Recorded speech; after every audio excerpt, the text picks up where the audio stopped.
Okay. If he pops in, that looks cool.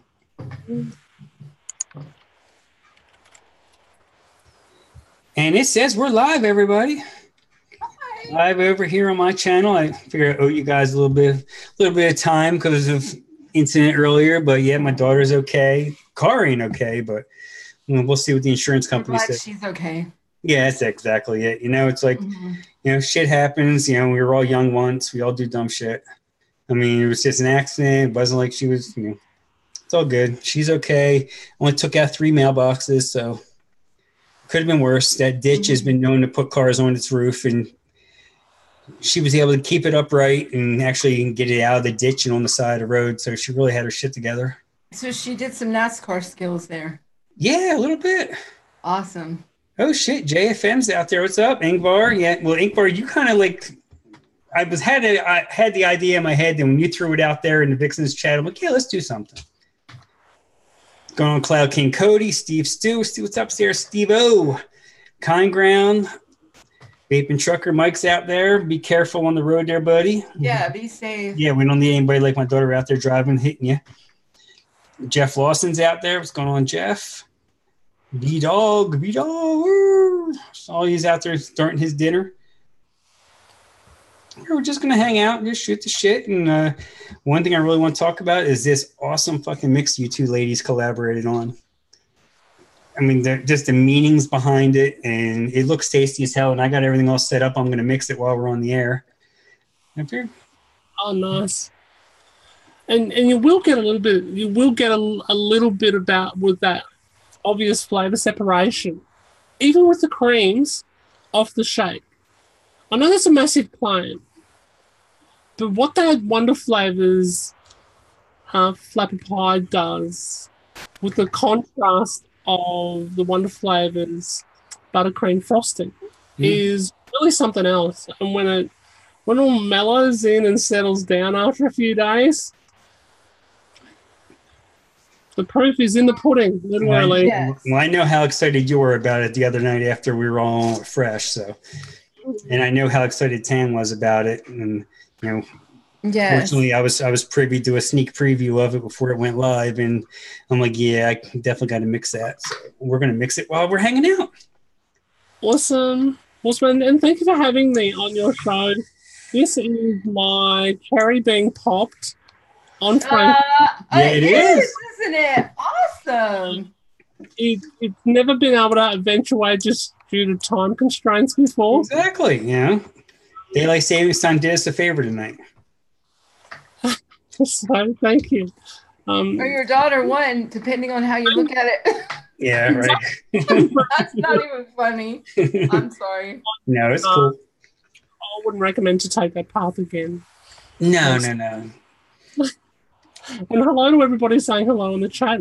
Apologise, I'm a little bit unfocused, a little bit rushed, so I might not be able to reply. Oh, Kind Ground just placed a huge chef's order to mix this and the macaron. Ooh. Well, Kind Ground, you got a link if you want to come hang out, but I totally understand if you're hanging out with Mrs. Kind Ground.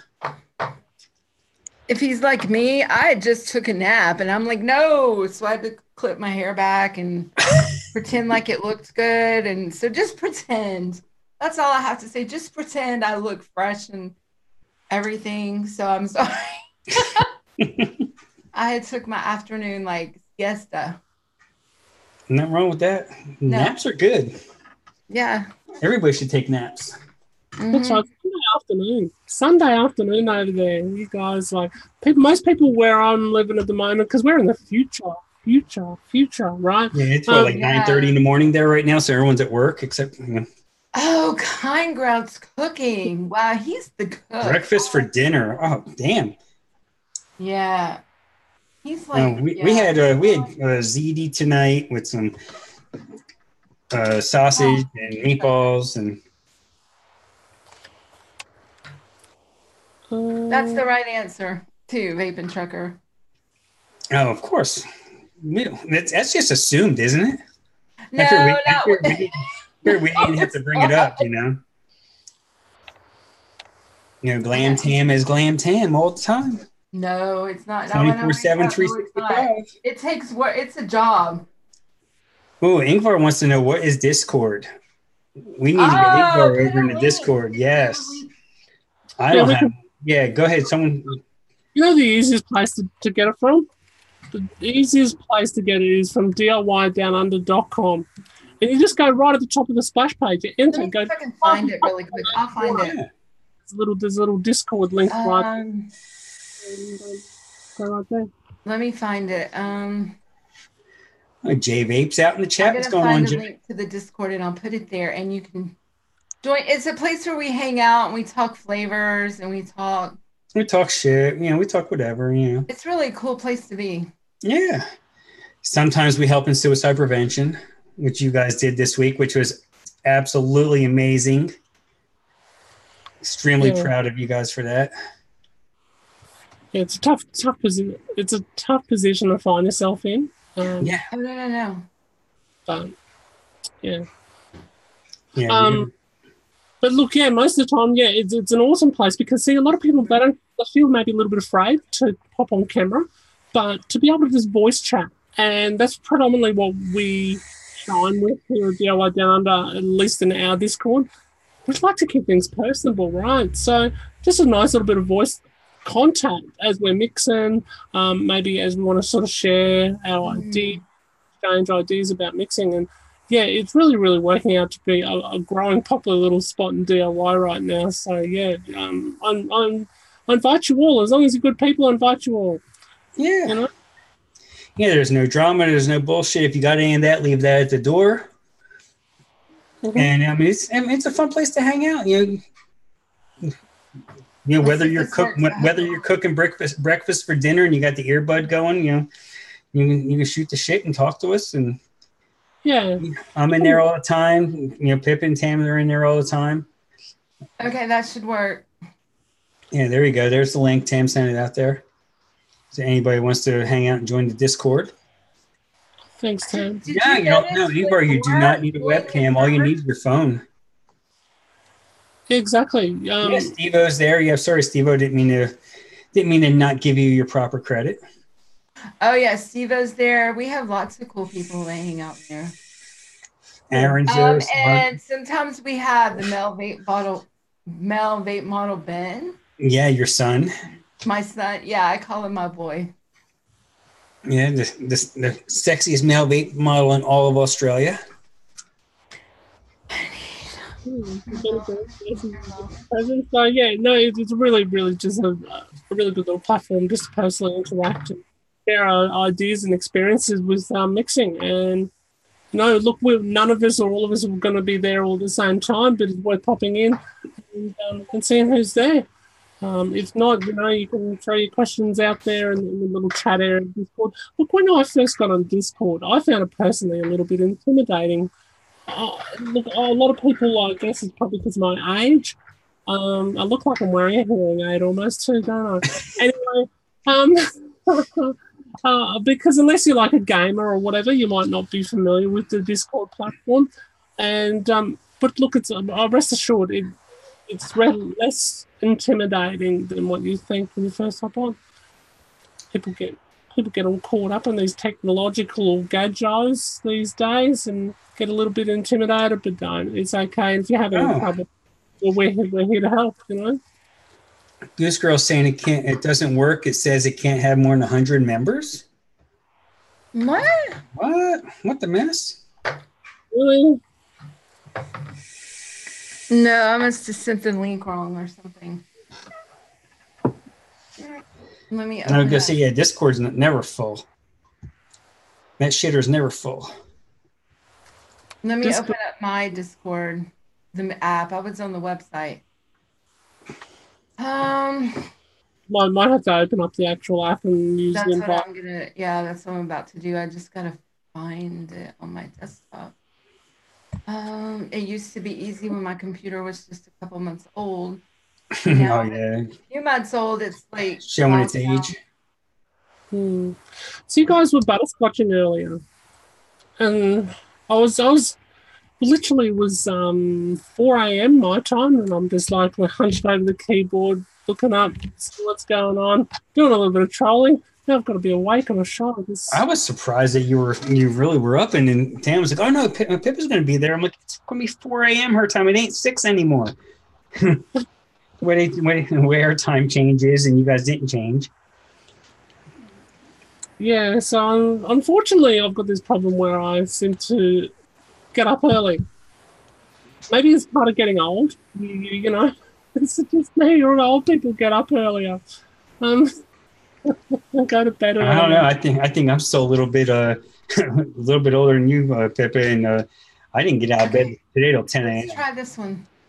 Well, thanks for your spring, Tom. Appreciate you, buddy. Yeah, everything's all right. I said nothing insurance can't take care of. A couple of mail. Well, let me know if this one doesn't work. If it doesn't, then I don't know. I'm gonna have to break the Discord system down. Write a letter. I say it looks different than the other one, so I don't know. Maybe it might work. Oh, old age is bullshit. I agree. Yeah, it is. Working's bullshit. It's all bullshit. All right. Well, it didn't work. No, what the mess? Now Mike just put one out there. Try that one. I don't know. The three of us here, I'm the least technologically, inclined.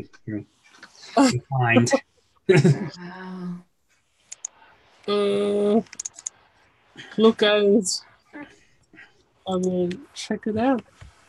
So you're talking butterscotch, or is that show over now? Oh, that show's done. We're mostly going to talk about how you ladies came up with Drops of Jupiter. Okay. Which is a butterscotch. So, yeah, we can carry, continues with the butterscotch theme. There is butterscotch in it. But it looks like it was mixed with a whole lot of love and a whole lot of advocacy involved. Yeah, well, it was something that really evolved, I guess, is a fair way to... Right, evolved. Yes, that's a good way to put it. Yes. It kind of was... Well, look, Tam and I had another go at collaborating before. And...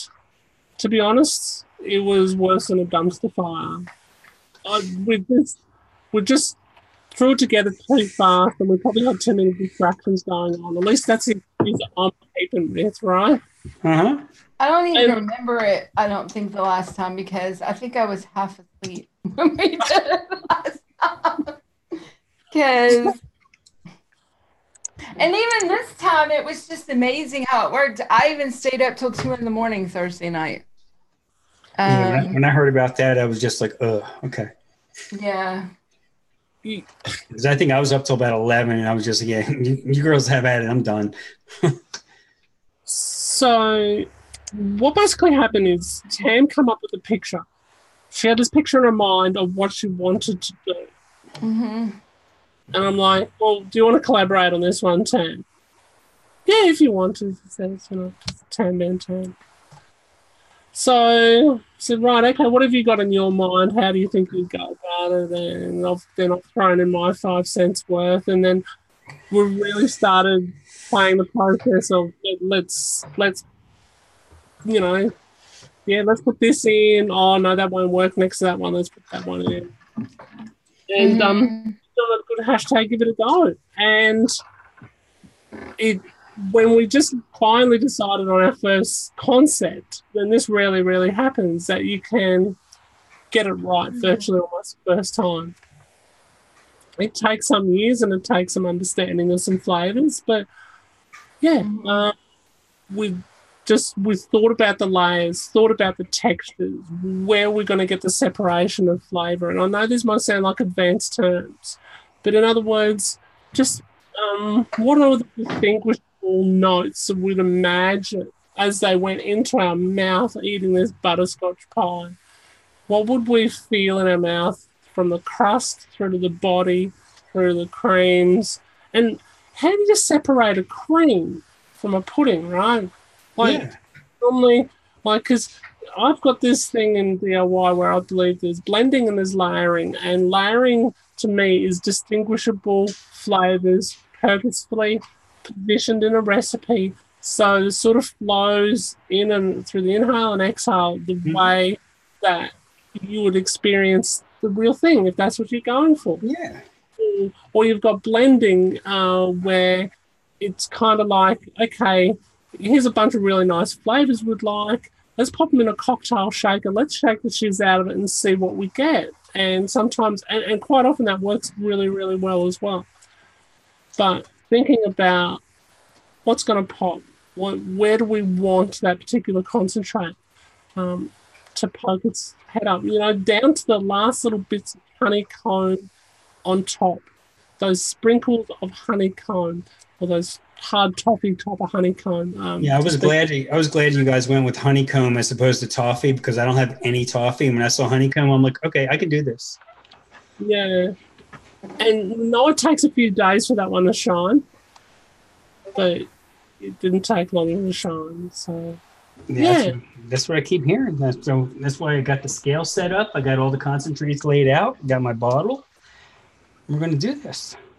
Yeah, and initially I said to Tam, and I said this to her with the macaron flambé, which is a recent collaborative challenge that we do a group of things down under. That look, I don't know if Mullenberry Cookie Bite will work here. I don't know if it'll work here. And Tam goes, yeah, well, just trust me. Okay. And Tam knows. All right. That's my 5 cents worth. There you go. Oh, and Flapper Pie. Flapper Pie's a superhero. Got to be. Mm-hmm. I was like, that's got to be their Flapper Pie. I'm going to get this started. Here we go. We got which was my white whale last night when I was trying to mix the buttercream frosting. I'm going to put this in at 1.5%. This means if I put the bottle on here and tear it out. I don't understand. The whole thing is about Flapper Pie is that you've got that type of fluffy separation from the top down to the bottom. But the beautiful thing is not only that sort of that separation of flavor notes going on. Like a lot of Wonder flavors, things are really like linear from start to finish, in other words. Yeah. And it really complements all the other little flavor nuances in that recipe along that journey. So, you got the butterscotch in here at 1%. And we flavor our butterscotch because to base a good solid butterscotch recipe, in my opinion, I still find it hard to go past flavor. What do you think, Tam? I mean, could we have used any other butterscotch with that, Tam? No. Wait, is this a trick question? What? No, not at all. It's just a general question, just so I guess people who are watching might be able to sort of see where our heads are at, and maybe why we chose that butterscotch instead of others. Oh, no, because the caramel and that butterscotch play so well together. That's the real reason behind that butterscotch. And also with that cookie bite and the chocolate note of the cookie bite, it just all plays beautifully together. Oh, I just figured out the right way to open up these. Oh, you did? Yeah, where you got squeezed aside. It's probably why I snapped like already 2 of them. I looked and I just happened to see it in the right light, and I saw that little mark there. So let me squeeze this together. Oh, look at that! It opened. Okay, I changed my camera. Okay, with 0.5% of caramel in this, so 0.15. Nice. Yeah, so look, caramel and butterscotch, they're just great friends. Oh, yeah. Oh, yeah, they're best buds. Absolutely. And, where butterscotch is, if you want to sweeten it up, you really, a little bit of caramel behind, or even if you just want to make it a little more of a solid sort of flavour base, really it is a good way to go, in my opinion. Now, do you think that Cookie Bite is the star of the show in this mix, or do you think it's the Flapper Pie? I think Flapper Pie is the superhero. The Cookie Bite's basically your crust, and you get that that dark chocolate cookie, layer at the bottom of the crust. Yeah, it exactly. That's not good. Exactly. And just a slight sweetness and a slight chocolate note that's there. It's not obvious. It's not obvious, but it certainly complements things. It doesn't hurt this profile whatsoever. It's really a great turnkey cookie. I know this is going to be a big call. I'll rate it well above Jungle Flavors biscuit, but remembering Jungle Flavors biscuit doesn't have those little nuances of a couple little choc chips sort of thing when you push it up 4% and above. And so it obviously within context of the profile, what can you get away with it or not? So it's the authenticity and just that natural baked type of flavour. It's just awesome. And keep in mind, a lot of people go, "Oh, but it's a one-shot, Pip. It's not a concentrate. It's a one-shot." Well, yeah, it kind of is a one-shot. But you know what? I was talking to Marcelina from Wallenberry only yesterday, doing a special interview, which I'll be releasing the interview, a really, really good going down deep interview with Marcelina. I'll be releasing in the next couple of days, so watch out for that one. But I was talking to her about a lot of her concentrates, just her basic flavour concentrates, like Glamour Chocolate. A lot of people know about Glamour Chocolate because it's so good, right? Oh, yeah. Would you believe that's actually technically a one-shot? Because there's actually four different single flavour concentrates actually make up that compound to make that. Oh, wow. Yeah, so there's little things like that which you may learn and more, and just little tips which I'll be talking about on a show in the next couple of days. It'll be done as a premiere. All going to plan. Marcelina should be out there in the chat with us on this. It'll be probably about 30 to 40 minutes in-depth interview about Mullenberry flavours. So no agenda to push, let's be clear. No agenda to push. It's the only agenda to push is getting as much information, quality information about DIY out there in the public as we can to help us all become better mixers and mix something freaking delicious. Just so everybody knows, I need a bigger bottle of this than what I have. So I am mixing myself another bottle. Well, I'm going with the 30 just because I didn't want to sit there and adapt this, but now I'm just putting in my PG. See, this is what I do with my PG. I take the big bottles and I put it in these 120 ml bottles. And it just makes it so much easier to work with.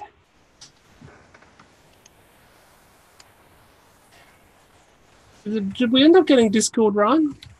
I don't think so. I don't think so. I even went to check. It was I clicked on the link that Mike sent, and it is saying we have 111 members in the DIY down under Discord. I'm like, how's that possible? I'm not even able to log in Discord at the moment, so I'm gonna try and do it. Discord's having issues. I might be able to. It's okay. I might be able to work out a trick in the background. Yeah. It's okay. Uh-oh. I went my cookie bite. Goodbye. No. And this is what I just told Marcelina I need a big bottle of this. Yes, you did. Let me know how that works out because I want to order one too. Yeah. Yeah, you can order 100 ml bottles. I have it on their website. From there. But also check with, say, DIY Vapor Supply there in the US. Just send them an email. No, the only ones over here to have it is Gremlin, and they only have the little 10 mils. Well, send them an email. Let them know that you're after 100 mils. They might be able to work them out for you. Give them a message. Oh, this smell! I haven't even shaken it up yet, and this smells divine. So, Pippa, do you want to tell about the name a little bit? Yeah, how the name evolved on Drops of Jupiter.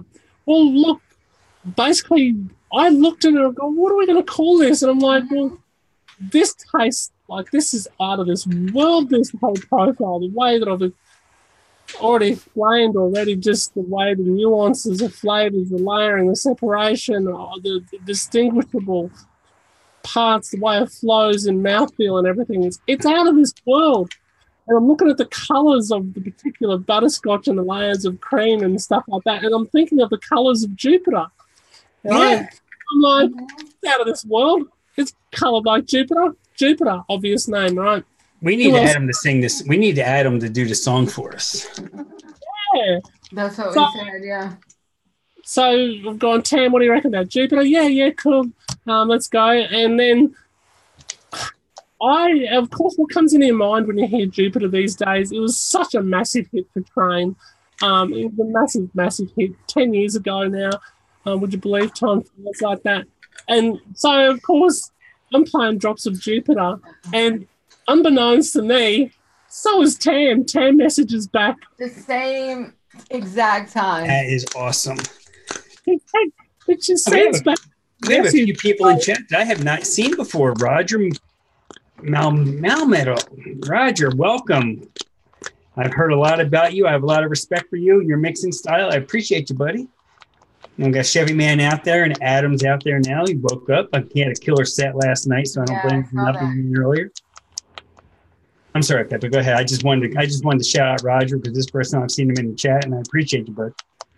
Yeah, he's awesome. Awesome guy, awesome mixer, awesome contributor to the DIY community right around the world, let me say. Big shout out to Roger. So we're collaborating and we're coming up with a business with a with not doing any business. Coming up with a name of this recipe, and we're like, and it was funny because I texted back to Cam. I said, "How about Drops of Jupiter?" And then she texts back this link that she goes, "Wow, I was actually just listening to that song as I was, unbeknownst to her." And she sends me back this link about this story.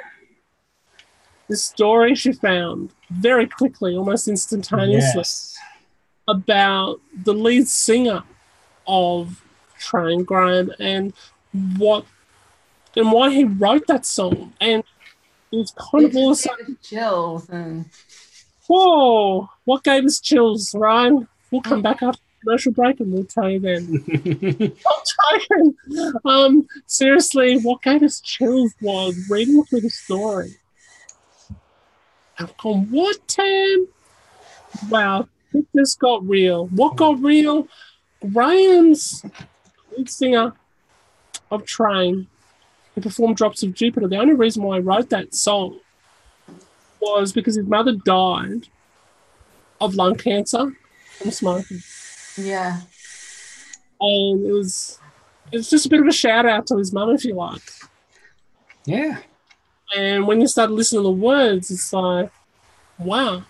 But here we are. We've gone from just a basic idea of creating a profile recipe to coming up with something delicious and things evolving along the little journey here. And to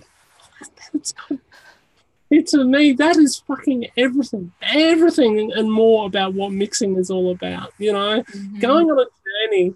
And this is why I say together, let's discover, because it's so much more fun. And this is what I mean, you know. You know, you can do it alone and you can get somewhere. And absolutely, of course you can. But it's bloody fun to do it this way. So I'm grateful to have a mate like Tam, and I encourage everybody in mixing to find a mate I do too, absolutely. Buddy up with, and whether they do it in our Discord or anybody else's Discord or any other platform in DIY. I'm going to finish my BGMP. Yeah, I'm going to go ahead and I'm going to copy and paste this link in the chat. Let me switch back my camera. Let's see if I can get it to come up. Still have a little bit.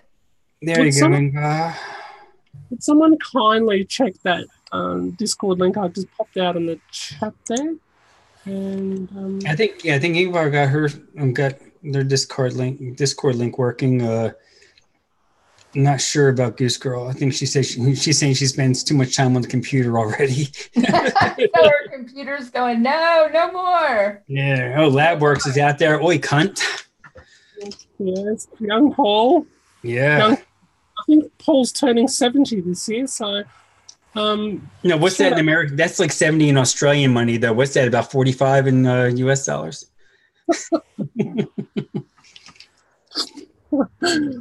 Oh dear. Yeah, well, I can tell you right off the shake that Cookie Bite is, I mean, you know there's Cookie Bite in it. If you've ever had Cookie Bite, you will know it's in this.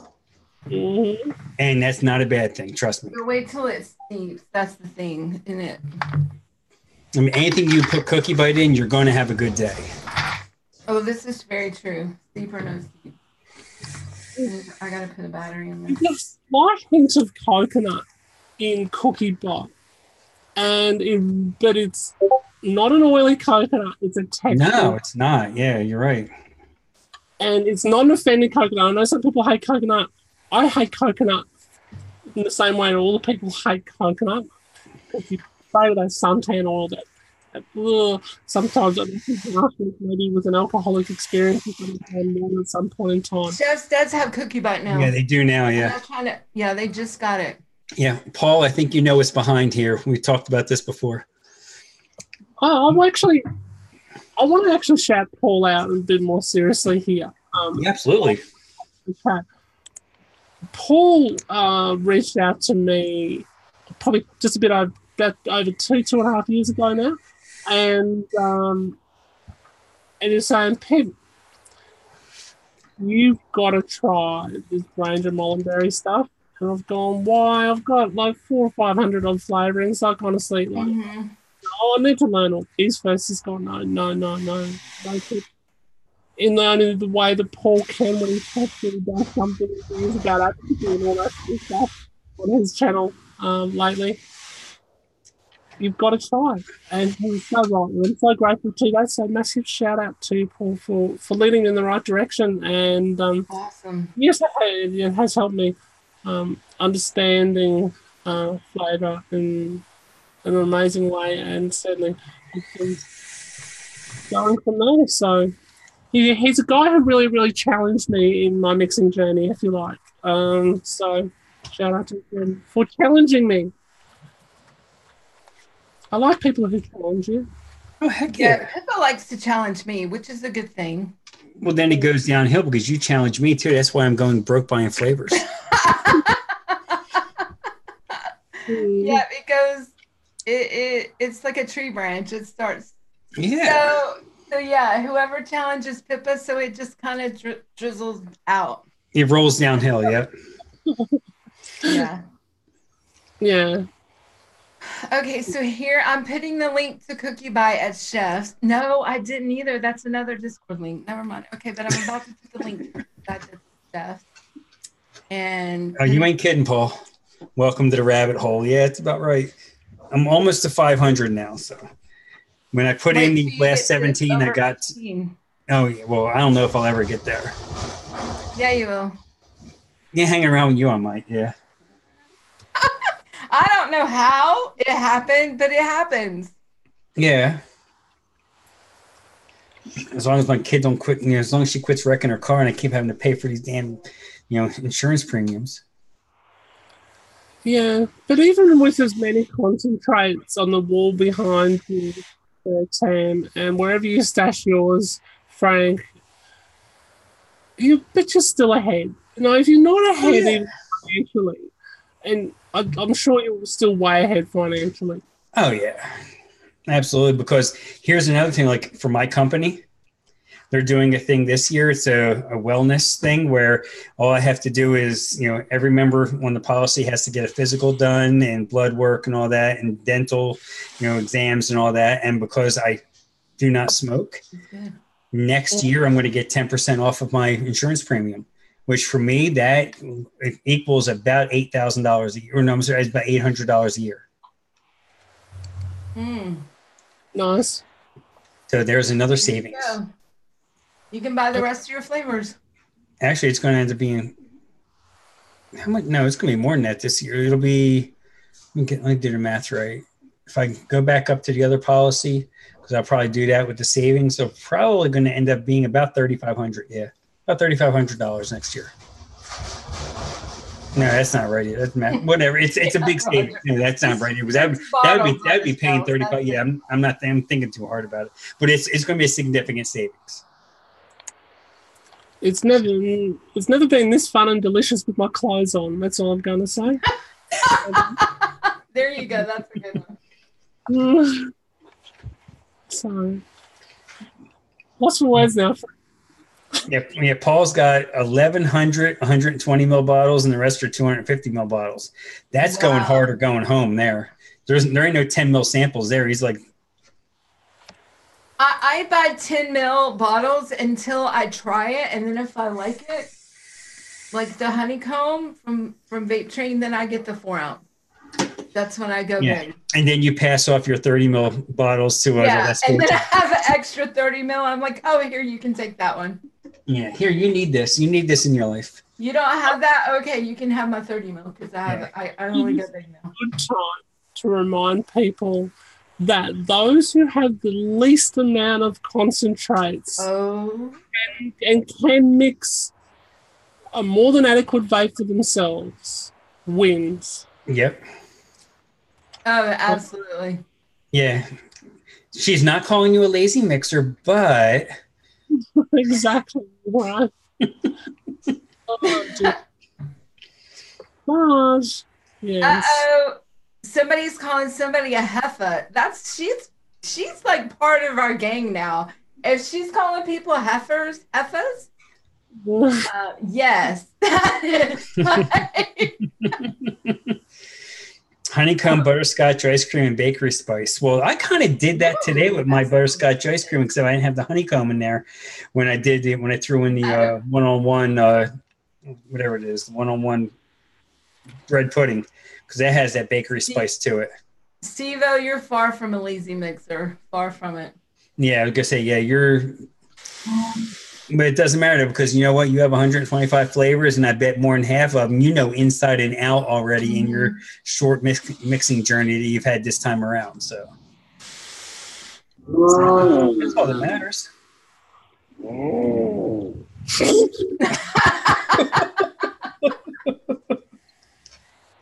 That was just a message out there, Ting Bar. That was just an initiating welcome to the Heifer Squad.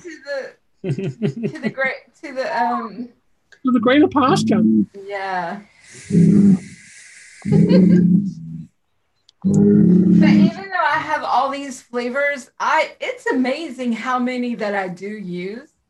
And I have used. I may not use them all like at once.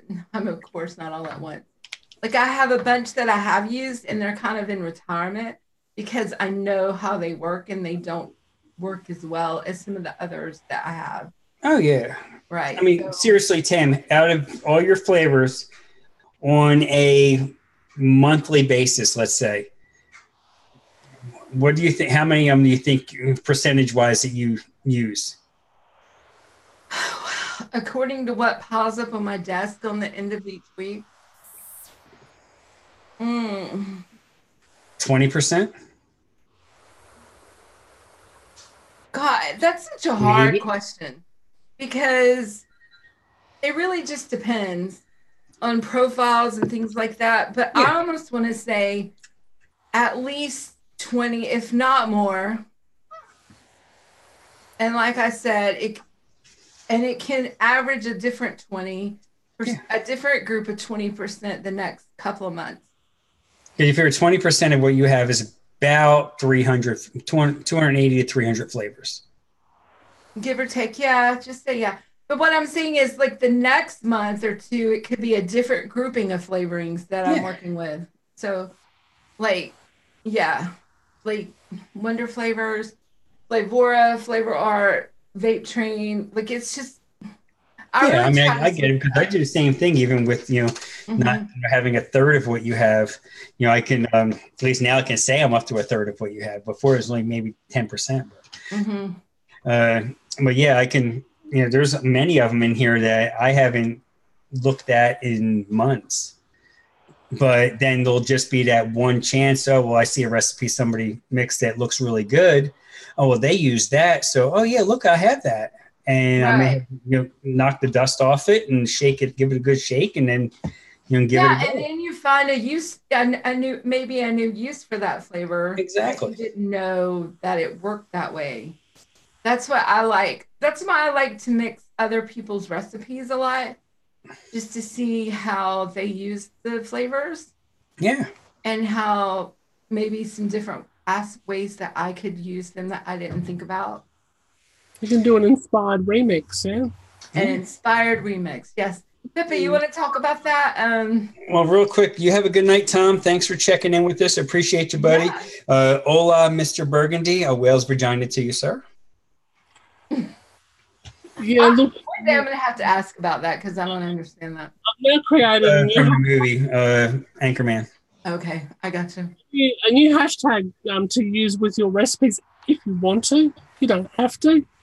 But I believe that subbing is not a thing and never has been. Well, it kind of isn't, right? Just by simply subbing in one butterscotch for another butterscotch, yeah, you might get somewhere near what the original profile was, sure. You might even get better than the original profile. Is it subbing? No, it's replacing. It's remixing. It's being inspired by somebody else's recipe.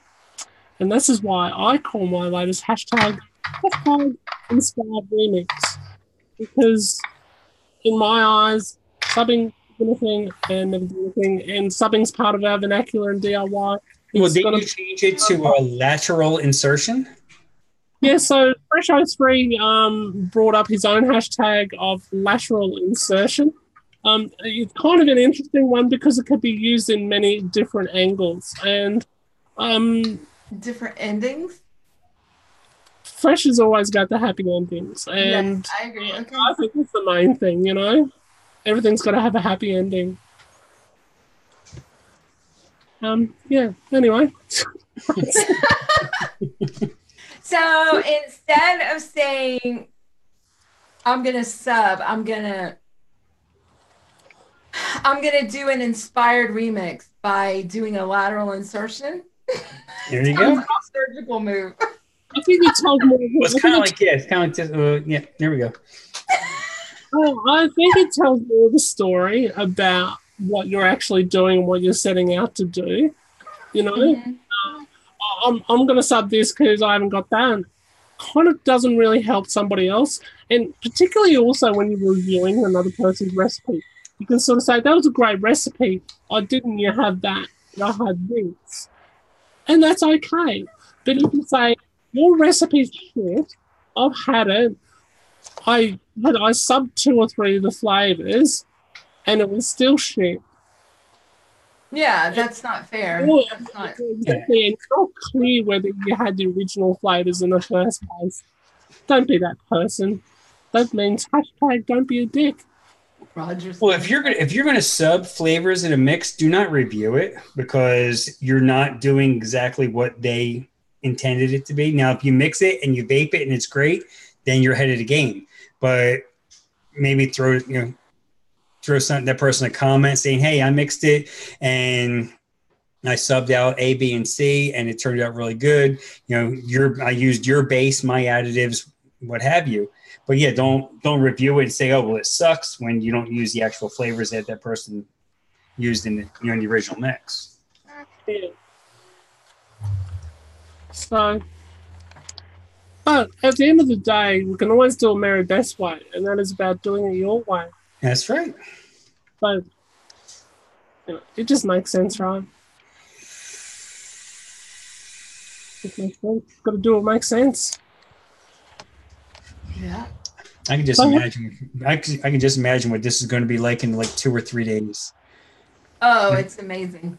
I say I get more of just Cookie Bite, but right now Cookie Bite is in the forefront, and I can pick apart different different notes of it, but yeah, I can just it's giving me a very pleasant preview right now of how it's going to turn out in a couple of days. Tell us another really important thing which I've been pushing and stressing a lot lately is people sharing on the recipes. What device are they using? In other words, not necessarily the mod, but what sort of atomizer are you using? That's what it's all about, the Addy. Yeah. So I'll ask you, Frank, what are you using at the moment as far as an atomizer goes, and how many were? I have I'm using the BTFC. This Right. ohms out to about a 0.15 with a dual coil. And I'm running on a mech, so you figure fresh battery and probably somewhere around 100 watts, but with battery sag and everything, probably realistically 75 to 80. 100 watts. Wow. Okay. I have mine in a recurve that's going. First, I can't see. Because I'm old, I need my glasses. 0.4 what? I have it at 50. No, 0.4 ohms, 58 watts. Okay. Yeah. 0.4 ohms at 60 watts. So, yeah, very, very similar.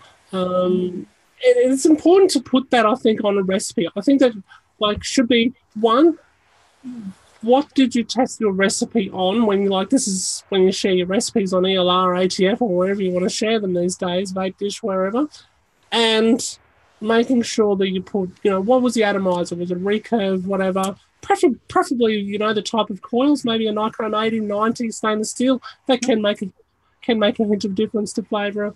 And at what wattage. It kind of just helps the end user maybe appreciate what wattage were you getting, what you're explaining. Because, look, as soon as you boom it up to 100 watts or higher, to get the crust notes initially, I get it. I get why that would happen. But I'm sure if you put that Addy, I guarantee you put that Addy on a regulated device now and try that at 60 watts. I'm going to get a different flavor. You get a different experience for sure. I mean, I could actually do that right now. I could take the K-Fun off of here.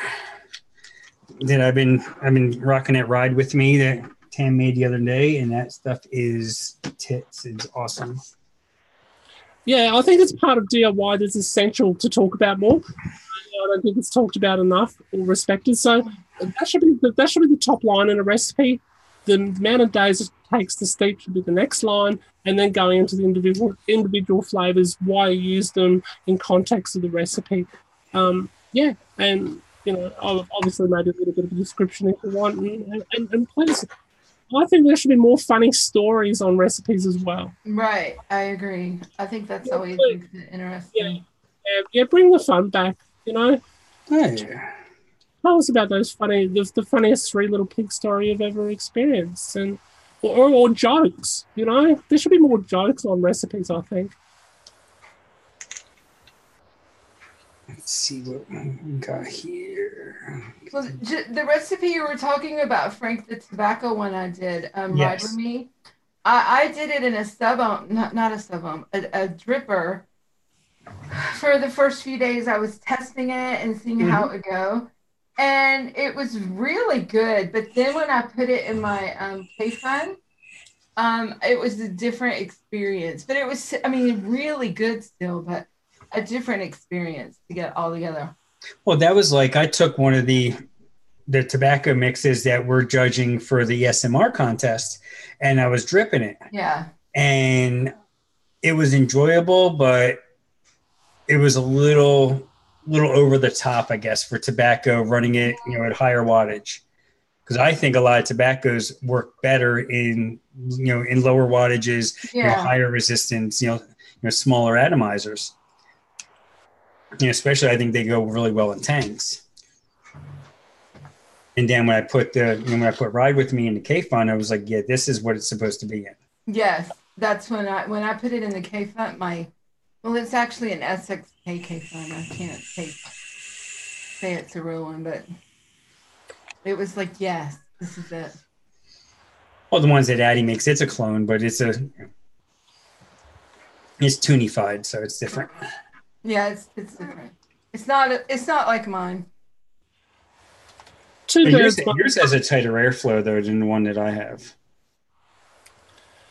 Two birds, one stone, butterscotch, tobaccos, that sort of thing. I heard ID10T talk about one of what has recently become one of my sort of favoured concentrates as well, called Flavora Smoked Butterscotch. Yes. Yeah, look, I haven't. That. Yeah, so you use that in there? Yes, I did. With the Was new flavor from Flavora, sweet and smoky. Mm-hmm. right? Okay. And how did you find what percentage of each did you use, and how did they Oh, play good it? question. Here, Hold I'll on. pull it up. Yeah, We'll pull it see. up, Frank. Yeah, I'll I, get to it. I didn't take all my medication today, so my Oh, brain's what's not with going it. on I'm with sorry. all the flavors? It's saying, what's going on here? It's saying default. It's saying default backend 404 error. All the flavors is not working right now. Let me refresh. Oh, Might be just on a I particular think brand. I have it in ELR though. Hold on. All right, I'll look it up. I'll tell you in a second. There it is. Yep. Yeah. Okay. Good. Okay, you have Flavor Butterscotch at 1.5. It's Well, all here good. we'll just screen share it. How about Just that? screen share it. Yeah. There you go. Yeah, we're not Oh, do running I need to OBS. screen share No, it? I can do it. I'm not on OBS. Oh, okay. Good. Okay. I said fuck OBS tonight. See, here we go. Go ahead, Tam. Oh, show my cool little car though. Show the car. Oh yeah. I did the cute little car. I thought that. Well, it's a song. God, what's the name of the song? Ride with me. No, No, meant to be. but Meant to it's be. meant to be, and the whole lyrics is "Ride with Me." Yeah. So anyway, go back. So it was really so I had to show the car because in the video there's a cute little convertible. So it's all Flavora because I wanted to feature the sweet and smoky tobacco because I really liked how it was smelling and tasting. So I used butterscotch Flavora at 1.5%. And look, as I'm reading it, it's kind of out of order to. So, okay. Because they do it alphabetical. I know. Cream at 1% because the cream kind of just, I don't know, that just kind of binds it all together and takes out any sharp notes, but there's really not any in there. Yeah, smooths out the rough edges. Yeah, but it just works in there. And then Fig from Flavora at 0.5%. Kanako Soy 0.75%. And I love this flavor in Kanako Soy. It is like a nutty type flavor. It is a great additive to things, even like a peanut butter. So to this, because Tatanka has a little bit of nuttiness to it, I wanted to add that Kanako Soy to just help with the nuttiness in the Tatanka. Okay, so smoked butterscotch at 0.5%, sweet and smoky tobacco at 0.75. A lot of people go a lot higher with it, but I use Tatanka tobacco also at 1%. And because I use those two together, I didn't want to have either one of those really high because I just didn't want too much ashiness or anything. And I also had smoked butterscotch. And it's just a really nice light tobacco. It's not a heavy tobacco. And that sweet and smoky, it's just exactly what it says. It's a sweet leaf tobacco. And it's like, oh, let me describe. A smoke, like a liquid smoke almost. As you inhale, you get that smoke, liquid smoke on the back of your throat, but it's not harsh. It's really smooth. So those together, it just creates a really nice, sweet tobacco, and that fig hits right on your tongue right as you like inhale. I don't know. Is that what you get? Tell me what you get. Yeah, pretty much. And it was funny because I was crossing my fingers because when I received my one flavor order and I knew I had fig in the order, and there was one bottle that had leaked a little bit and the writing was completely off of it. And by process of elimination, by looking at the packing list, I'm like, well, that must be the fig. Mm-hmm. And this is the first time I've used it. I'm like, okay, yeah, that's the fig. That works. And it's, it is. It really helps. I get it's a dark mix because of it being a tobacco, but it does kind of sweeten it up just that and makes it not as dry. It gives a little bit, a little bit of moisture that fig does, and I really like how it plays out. That was a really smart decision. Yeah, because at first I didn't have it, and I was like, oh, I need something, and the first thing that came to mind was fig. I mean, after I mentioned fig to you, it's like, yeah, try fig in there. Hmm. Very sweet. Very, Oh, you're very, okay. You have to stop streaming. Yeah, Okay. I'll stop share it. Yeah, for once I get to do something on my own because I'm not running OBS. Oh, Colby's out there. What's going on, brother? Let's see. I think Q was saying it's. And Nurse Vapes is out there. What's going on, Alicia?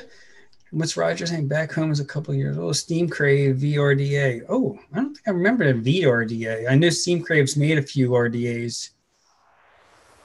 That's probably a larger one because I know most of Steam Crave stuff's all like 28, 30 millimeter. They have a couple of 25s.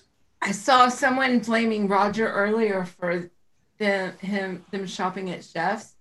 I blame Roger for a lot of my flavors that I had to buy. all the good choices and the bad choices, I hope. Yeah, well, no, they were all good choices, especially my sasami up here. All Roger's fault. All the extended range of Inawera, all Roger's fault. What else can I blame him on? Some of my Jeff's flavors from that is Cupcake World, Roger's fault. What else can I blame him on? Yeah, it's his fault. and he accepts the blame and he does not care. It wasn't his money. He don't give a shit. Exactly. And I keep telling him one day I'm coming to where he is and I'm getting that stabwood mods that he has. That's all I want. I'm like, I don't want your flavors. I just want the stabwood mod. That's all I want. That's a lot of money in airfare for a stabwood mod. I know, right? Well, it'd be a nice vacation nonetheless, especially in the summertime. This time of year, you probably still don't want to go there. You want to wait at least a month or another 2 to 3 months. I went to a garage sale lately, and this Portuguese guy said he got these on the cheap. And yeah, I picked them up on the cheap. Apparently from Portugal. So there you go. That's an industry joke. If you haven't been around the industry for a few years, yeah, that's okay. Oh yeah. I just looked at your backdrop. Yep, exactly. Oh, okay.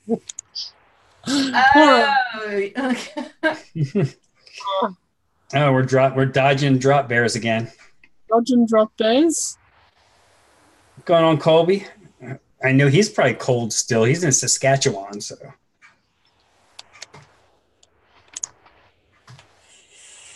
Okay. So what's on the mixing table this week, guys? I know it's on mine. I want to know what's on mine. Let's see. Next Sunday, we're doing bubblegum. We had Dietz all worked up this week because he thought bubblegum was going to be this week.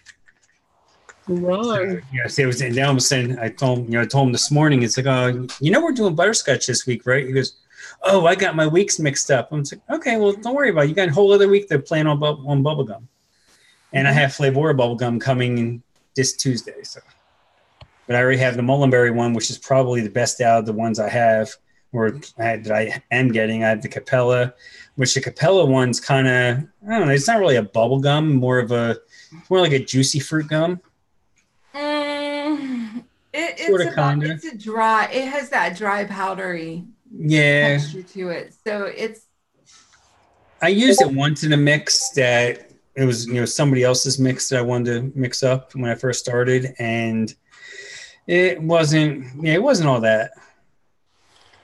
Now, Steve, I guess technically all bubblegums are kind of like pink bubblegums, but you can like the Mullenberry one. I relate that to the gumballs you used to be able to get out of a machine when you were a kid. It's not necessarily pink. It's more of like that white gumball taste. And then you could throw, whatever you want at it. You want to throw a strawberry at it. You want to throw a grape at it. Oh. Is your all the flavors working, Pippa? Should be. No, all I was going to say is that let's not talk about it now because it'll just spoil the wonderful content that Frank's organised for an upcoming show. Okay. What I'm going to say is I'll just ask people if they want to. It's a really simple recipe that they can mix and maybe talk about it with you guys on your Bubblegum Live show. Oh. Oh, and I've mixed this one. So yes, it's a very good one. And uses Mullenberry bubblegum. Oh, let me see. I gotta log in. There But we I go. don't think for me the link didn't work. Yeah, mine just said to log in. So, did you put it in right, Pippi? I probably didn't put it in right. If I can't get my show right, how am I going to get your show right as a I guest? don't know. I figured maybe Hold on, I you got might it. work I harder got over it. here. I don't know. It'll work now. So The Mullenberry banana. I still did. I still have to get that one. The soft banana. I know DIY Vapor Supply has it, so I'm going to grab it from them. It will make you want to There we remix. go. It's working now. It will make you want to remix Foster a Joker, and I know you're proud of that recipe, and that's a big call. Yeah. Not Foster a Joker, your Banana Foster's one. You know what I mean? Yeah. Banana Foster cheesecake. Yeah. Banana Foster's This is cheesecake. a good one. Well, and that plus, I have the Salou Barome banana flambe now too, and I have a couple of concepts that I haven't mixed yet, and just because I haven't had time, that I have that in, and I'm really looking forward to working with it. I've got a confession to make, Frank. You know why that name came up? Is because when you mix that, I decided to do my own remix of it, and I thought, well, Frank's a bit of a joker, so I'm going to call it Foster a Joker. There you go. I'm sorry. Just a little confession, a little subliminal just came out, you know? Yeah, Capozzi, I think, my name on Discord is just Daytime Frank. All lowercase, I believe it is, isn't it? I don't freaking know. I'll tell you right now. Let's see. I'll go in and look. Yeah, Daytime Frank, all lowercase, all What's one the word. best authentic Natural banana. today? No sweet candy stuff, etc. Wonder Mullen- flavor puree. Or puree. Yeah, Wonder Flavor. Since I don't have the Mullenberry yet, I would have to say the Wonder Flavors banana puree. One Wonder flavors will deliver is those beautiful, rich, cooked type of notes. You know, Mullenberry will deliver just a non-banana lolly. No banana lolly going on about it. A proper ripe banana, not a green banana. Yeah, they've got some green banana flavors or whatever, but it will give you a proper soft ripened banana. It's an amazing and authentic mouth experience. As I said before, you'll learn more by hearing Marcelina talk a little bit on my channel. Yeah, I'm looking forward to that. I can't wait to see that. Yeah. Because with a lot of her really complex flavor concentrates, they're no accident. You know, she was kind of one-shotting concentrates, although they were just sold as single concentrates before there were one-shots were even really seen as a big thing. So there you go. Yeah, Shisha Banana's all right. Shisha Banana's all right. It might help in it. Fine for. Yeah, a little bit lower wattage. I do get a couple of different notes in that mix. But I do like it cranked up a little bit, though, I think. Or it just might be because I'm still rage vaping from earlier, but I may need the power. Oh, yeah. And I can't stop vaping his ride with me on the K-Fun anyway, so. Yeah, well, this week, nobody knows what we're going to be doing this week on Mixing with Me Mates, but I'll just let you know now while we're live. What better time is there? We're going to talk about some lemonades. Ooh, that's what I was going to ask you. Is what are we going to be talking about? That cool, refreshing drink, lemonade. So, I'm going to talk a little bit about that sort of angle. Meanwhile, on the mixing table, I'm gonna have a go at a grasshopper pie. So, for those who might be a little bit confused, it's not going to be a pie full of creepy crawlies with legs up sideways and inside and out. That's what happens at Frank's place on a Saturday night. Apparently. This is a choc mint cream pie, essentially. Well, that's what I figured you were going to talk about because I think it was the Keebler that makes them grasshopper cookies. So. Yeah, okay. It's not. There's not legs going up in different angles sideways with a whole cream at the bottom. No, it's not that. No, we're not in the back of the truck.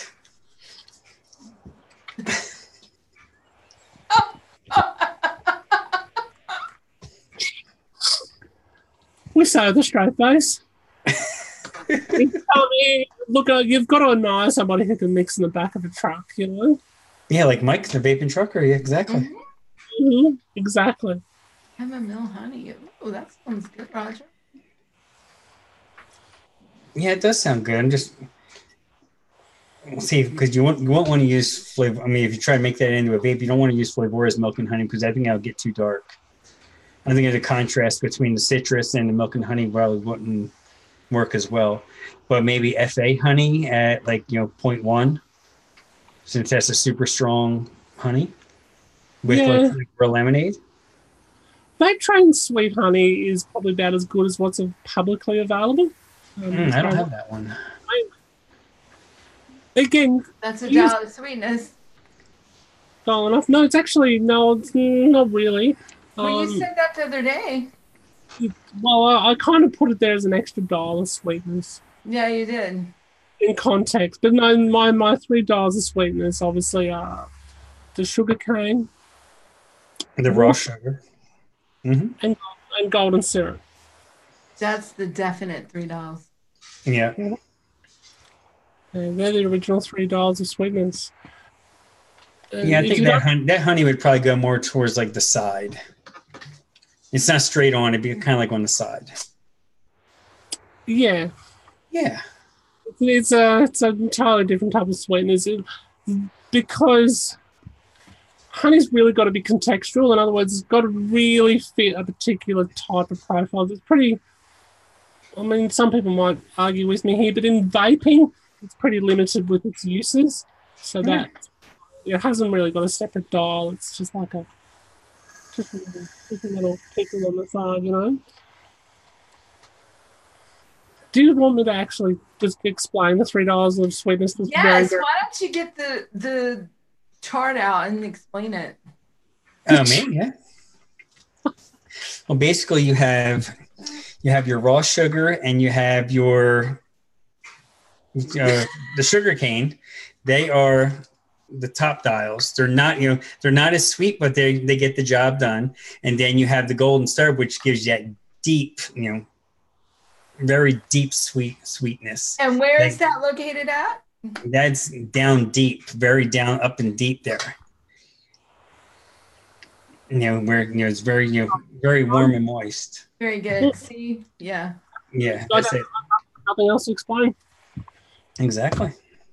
And I guess look, all jokes aside, it's again just to challenge the thoughts and opinions of the way we mix, rather than necessarily just going, 0.5% super sweet. And nothing wrong with those people who enjoy 0.5% super sweet. That's great. As I say, it's to challenge those thoughts and opinions and the way we look at sweetening our recipes by using sweetener additives. Yeah, sure, we can work with a lot of inherent sweeteners within the profiles or within the actual concentrates that we're using. Of course, we know cotton candy is all ethyl maltol. We know there are a lot of other concentrates that have some inherent ethyl maltol sort of sweetness, or they might have some sucralose. But it's kind of cool, I think, not necessarily just to grab stevia or grab whatever, it's cool. It's just to sort of challenge ourselves on a few different ways to, say, sweeten some recipes. I think it's always good to think outside the box. Yeah, I mean, I'll use super sweet. And, there's certain recipes that, I mean, you can get away with it. If you're just looking for a little something, throw 0.25% in there, especially if it's like a candy mix or something like that. But if you're using, something that you want to get a little creative with your sweetener, then that's when you go more towards your 3 dials. Yeah, if you just want to throw some ethyl maltol out there or some TFA sweetener, which is, the 50-50 with the sucralose, or you just want to throw a Flavor West sweetener out there, I mean, that's all well and good. Yeah. But when you want to really get that sweetness, it's not going to fade, not going to mute out the rest of your mix, then that's when you go with one of the 3 dials. Absolutely. Like, for example, let's say we're doing a guava lemonade with a hint of gin, right? Just for something different, we're going to make a little bit of a cocktail, right? Yeah. rather than going, yep, okay, we're going to use our, Flavora Pink Guava, we're going to grab our Flavora Lemonade, we're going to grab our VTA Botanic Gin, and we're going to put 0.5% of super sweet in. Think about the type of flavors you're using, and the context you're using it in. And like for mine, it's pretty obvious because I'm thinking that way. I'm laterally inserting. Mm-hmm. I told you, Fresh, it works everywhere, right? I'm going to laterally insert a flavoring within context of that profile, which to me is quite obvious, is sugarcane. Yeah. You don't want a granular sweetness, right? We don't necessarily want a depth of sweetness. This is like a bright sort of tropical, maybe cocktail, right? Mm-hmm. So, but if we want that little bit of sweetness, that little sweet hum, if you like, sugarcane to me is kind of pretty obvious choice to reach for, to maybe grab 0.5% and see if it enhances it. It may not. There may be enough sweetness already inherent within the actual concentrates you already used. But it's not going to mute it. Well, it's not unless you go too crazy. Oh yeah, you get out of hand with it, and it's anything will mute. Like I see Randy's talking about, he uses a super sweet at 1.05 grams in a 200 milliliter mix. Yeah, so you're basically going 0.5%, which that's it's giving you plenty of sweetness. It may mute out some off notes, and but it's not going to be all you taste. Like I did one mix, I'm going to not have the guilty accountable for the mix that I did, but they called for 1% super sweet. And I'm like, all right, well, I want to mix it exactly the way they have it so I can give a proper review. Well, I've let it steep for 2 months. And what can I taste in that mix still? The 1% super sweet. Yeah. It just took everything over. I'm like, what happened to the other 80 cents worth of concentrates I put in this 30 ml bottle? It's just not even there. Or 50 ml bottle, I think I did. It's not even there. And this is a beautiful thing about doing it our way. If you've got like a really nice butterscotch, like that tobacco recipe up there before, if you're going to grab sweetener, which one would you have grabbed out of those $3 of sweetness? I know which one I would. For the lemonade? No, for Ride With Me. For Ride With Me.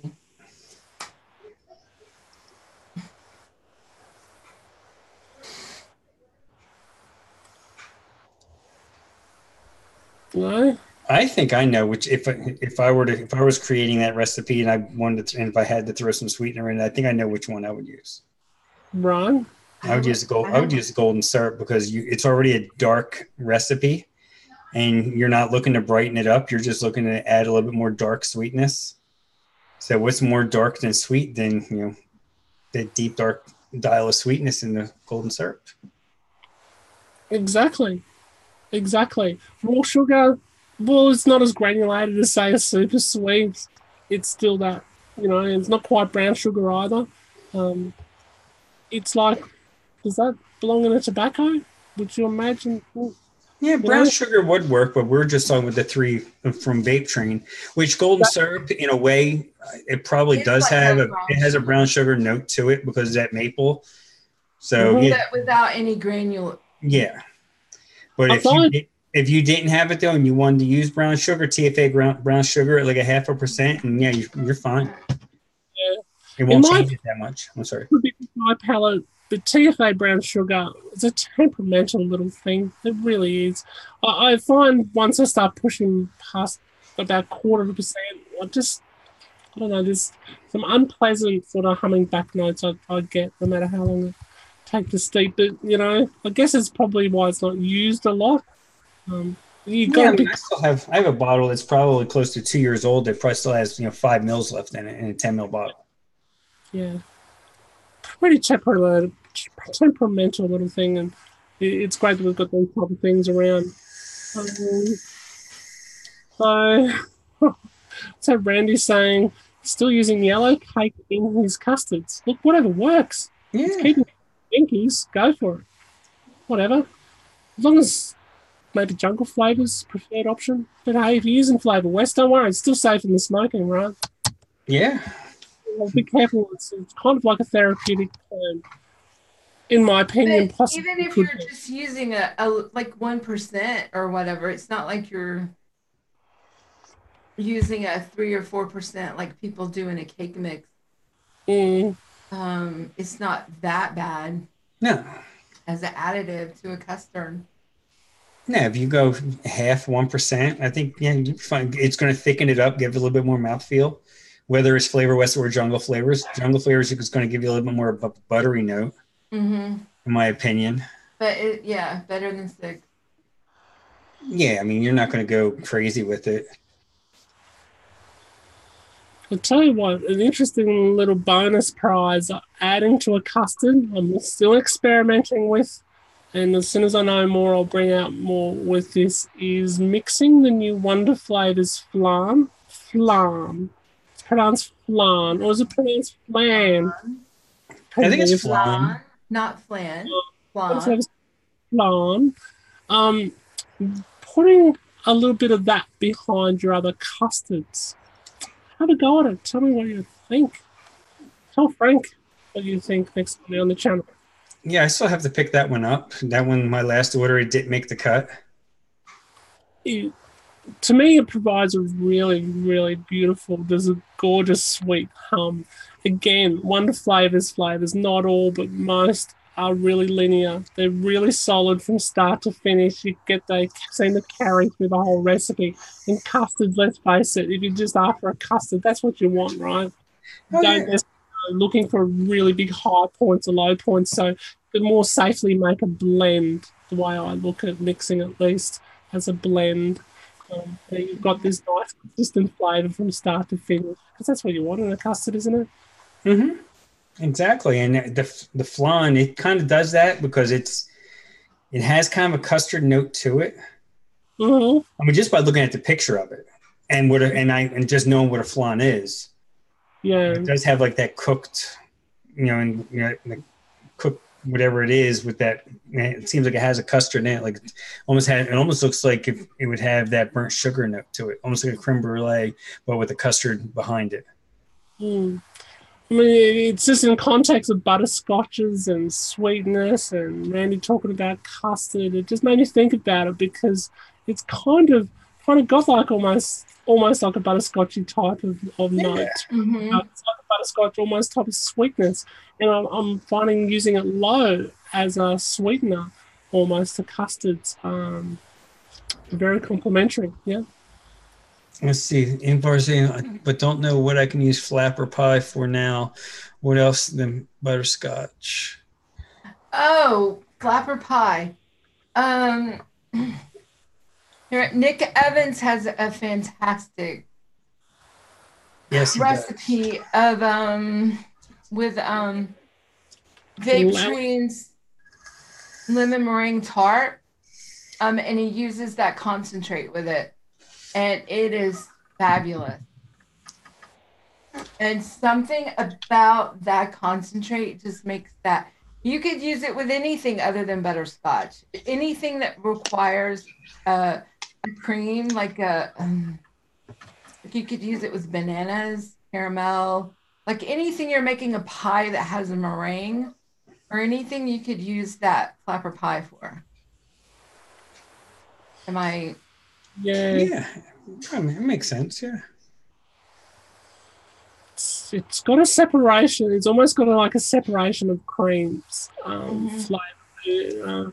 I don't mean creams like whipped cream or that sort of thing. It's just like when you have a good pavlova, a good meringue, right? You've got the hard shell. Strip away all that hard shell, right? All the sweetness. Yes, I'm still talking about a meringue.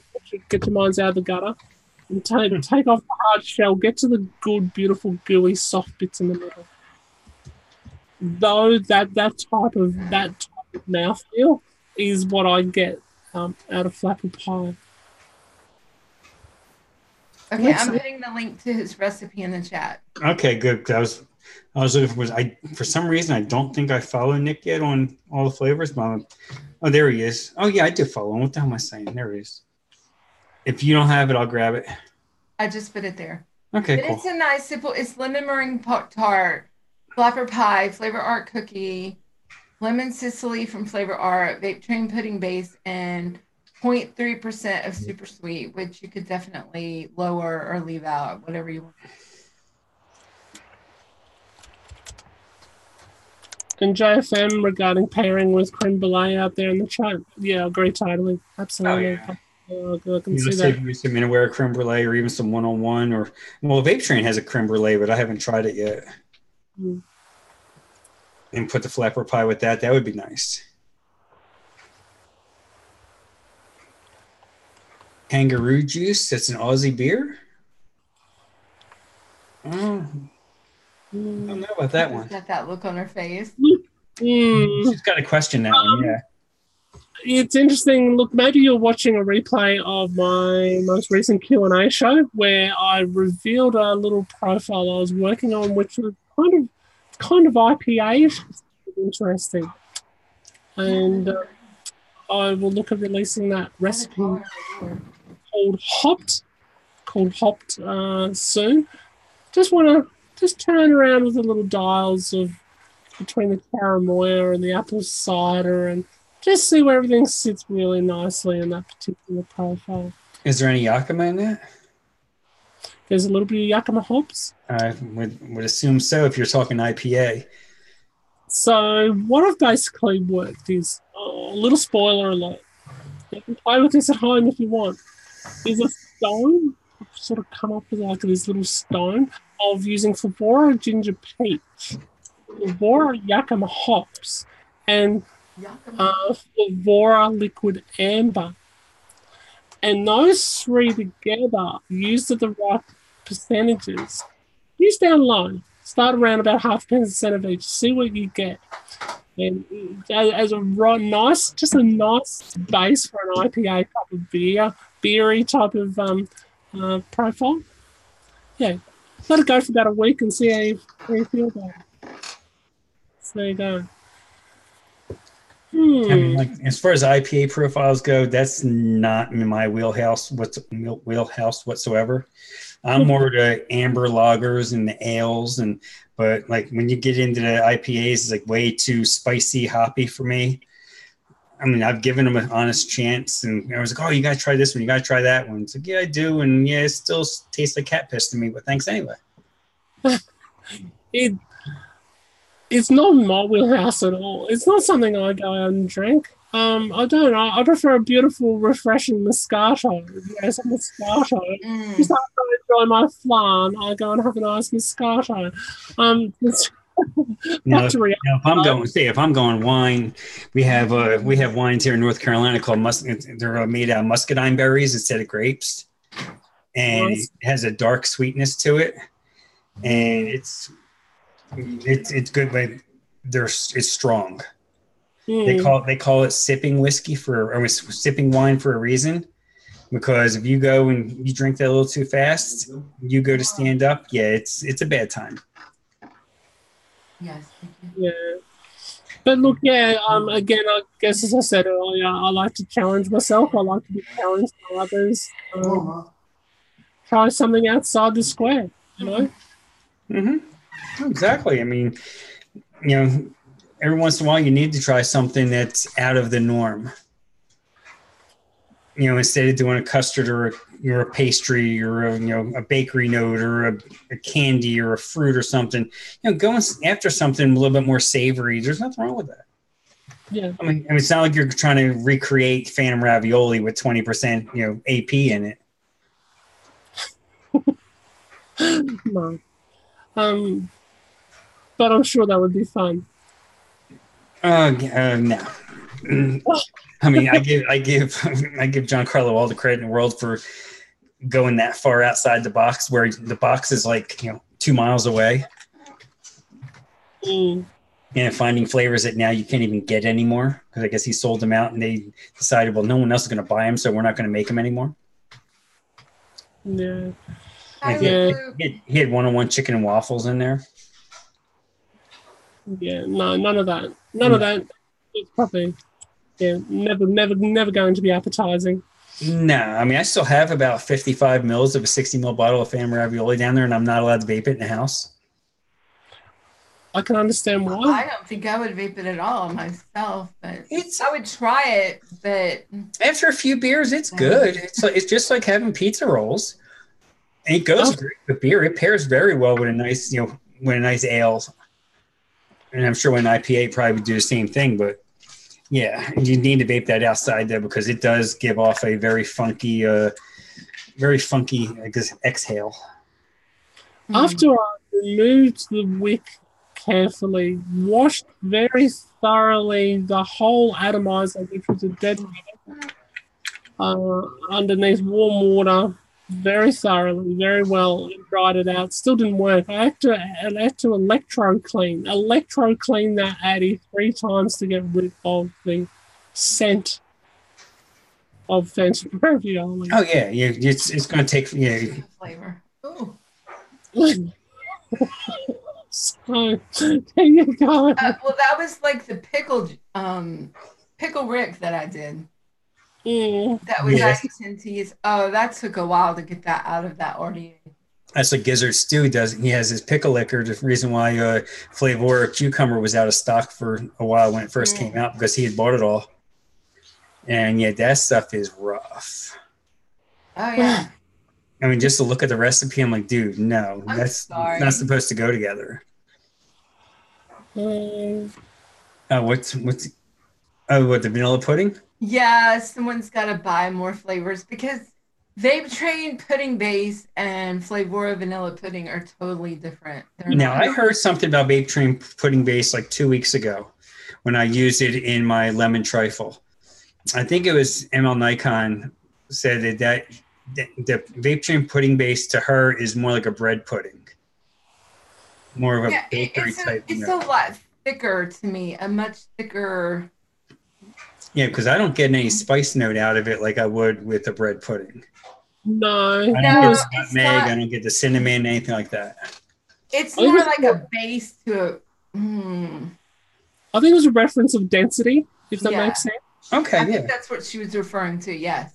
It's a reference to the density and the mouthfeel and the texture and the type of mouthfeel that it kind of gives, where vanilla pudding's a lot smoother, but silkier. Just a lovely flavor, just on its own. But there's like vanilla pudding, you could almost vape on its own, but Vape Train pudding base, it's not an on its own flavor, in my opinion. No, it's fair. That's definitely fair. I need to bring it up, that's for sure. And congratulations again to Luke Loop in the chat there. Thought he had some luck on my channel yesterday, so but he deserves it because it wasn't just luck, he got involved. I think that's the main thing. Absolutely. We were just looking at that today. Yeah, it wasn't just a randomizer, that's for sure. He did a good job. Yeah. He recommended Cookie Bite, which was essential in that recipe. Oh, there he goes. He spent it already. Yeah, it sounds like me when I get gift cards from work. Go right on the website and like, okay, what flavors do I need? I'm getting them for free. Okay, let's do this. Yeah, look, he gave it a go. He got involved, and I think that's how you win in DIY. That's how you win in anything. You just get involved. Yeah. And contribute your ideas and sort of not necessarily sit back and wait for the answers. Never be afraid to ask them, I think, Yeah, but I don't think any of us here got into DIY to be on YouTube. We got into DIY because we were spending a lot of money on e-liquid that was garbage for the most part. And we knew we could we knew we could find something better. We knew that we could develop something better. Either we followed somebody we saw on YouTube or on Reddit, and we just we stumbled upon. Like I know me, I stumbled upon it, and like I was like, there's got to be a way to make this. And I saw these guys going in the back room mixing it. And I'm like, you mean they're just going in a back room mixing my juice? And these lug looking, I'm not discriminating. Like, you mean they look like a bunch of rednecks and you figure you could do better than that? Well, kind of, maybe so, yeah.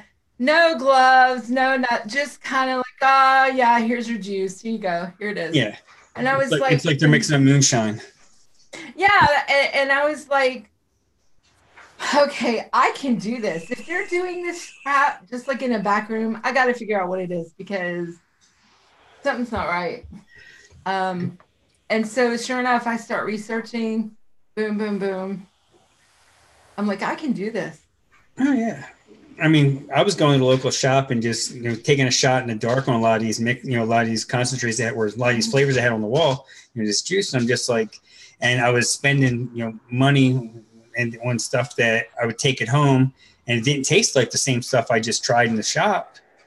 And I was like, okay, well, did they give me the wrong?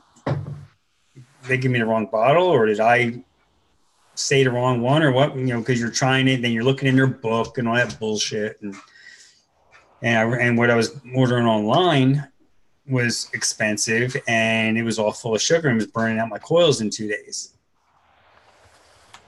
So it's like, and then I found Fresh because I was a Brian fanboy for the longest time, a TBC fanboy, and then I found his show at Fresh, and then I was like, oh, okay, well, this works.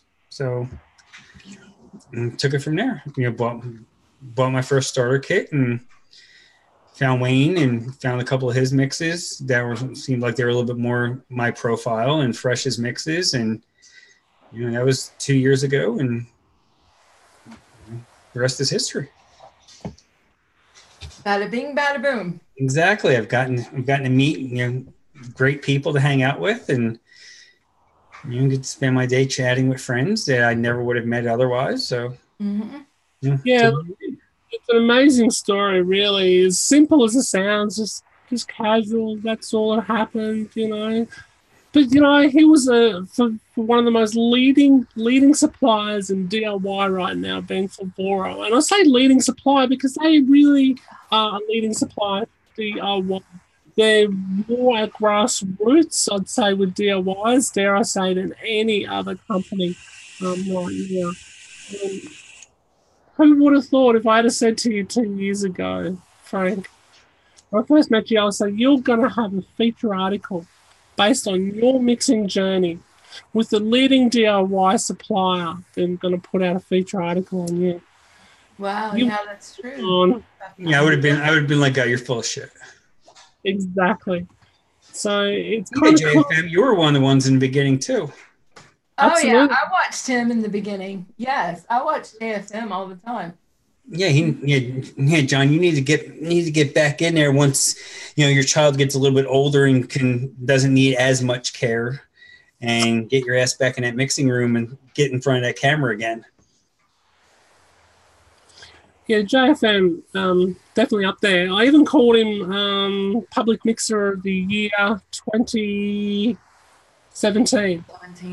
Mm-hmm. Because the content that he was putting out and the way that he was able to, he was getting around everywhere and helping as many people as he could. Oh, yeah. Just awesome, because a lot of people would sort of become immune to the responsibility of what we're kind of all about and what we're doing here in DIY. What we're doing is obviously forming a fantastic community, enjoying a great hobby.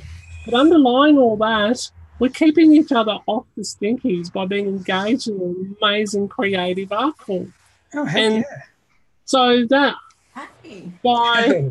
there's the most influential mixer in DIY right there. Just popped up. And by John actually doing that, creates an attitude and a feeling towards the community. And it sort of really sets a butterfly effect.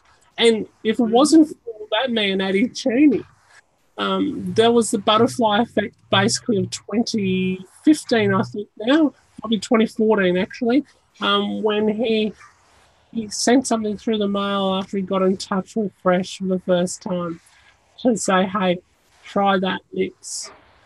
And things have evolved. It's through that butterfly effect, He's saying he's just a hack. Yeah, bullshit. He is. He's obviously just a hack in a garage with a blow torching atomizer. That's all he does. And God, what does he know? He just he just does a little heat treating, Yeah, he just runs a blowtorch out and hopes for the best. I have a shiny one. It's not heat treated. But it has a nice, cool, long drip tip, so I'm cool. Yeah. Wait, hang on. Have you got any Man, Who, I me? think No. Tam doesn't know. She just has her. No, I have a K fun. No, I have a K fun, but it's Oh, not an Addy K fun, and it has a cool drip tip because I like those long mouth to lung drip tips. It cool. looks like from the early days 30s. of Yeah. smoking with the ladies, Yeah. elegant. Look, I think this is the best flavor testing drip tip in the world. Shout out Yeah, Walnut. that's awesome. That is the best for flavor testing. Seriously, it's because it's not too hot or not too cold from the vape. It's just right, and the way it fits on your lips is amazing. Ergonomically designed with perfection is the way I'd put it. There you go. You know what I thought you were gonna say? No, So, ergonomically designed to please. Is what I thought you were gonna say. But ergonomically designed to perfection. Okay. John, I think you're in line with probably maybe a few thousand others there just reading this comment in the chat.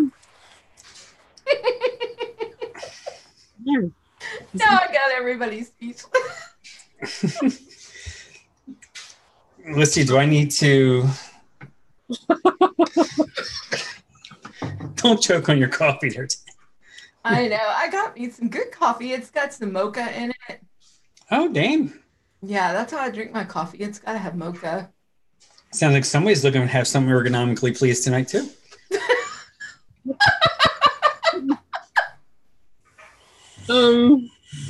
Guys, talking of ergonomic and tasteful pleasure, what liquids, flavored concentrates do you like most to put in your coffee, or have you ever? That's a good one. Hmm. Yes, when I have been out of hot cocoa or put in my coffee, I have used some mocha to put in it.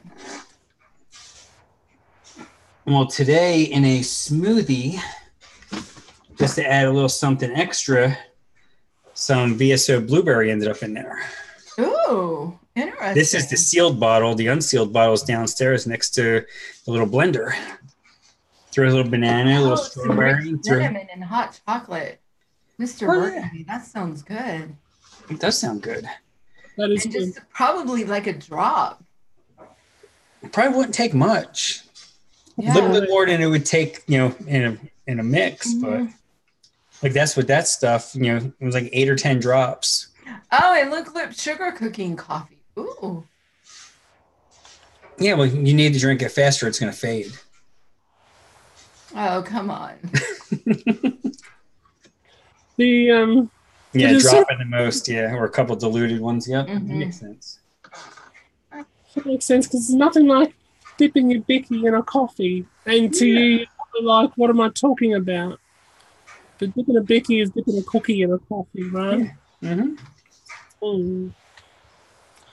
So it's quite nice. But there's nothing like sucking a Tim Tam through from one side of the Tim outside the Tam, You're like, what the hell am I talking about? Yeah, I've heard of this, but yeah. Yeah, I've heard of them, but I'm not quite sure what they are either. If I I've heard had of these, yeah. If I have one, I'll demonstrate. If I ever come back on Funk's show again, I'll make this. Yeah. So with some notice, I will attempt to demonstrate what that is all about. A Tim Tam. Using a Tim Tam as a straw. Yeah, that's what Tez has just said. Tim Tam straw. That's right. And that does not include me. Anything to do with me. That does not include anything to do with me. Not on camera, no. What is that Addy you like so much? The Addy that I like the most at the moment is the Rico. It is the Watoto Rico.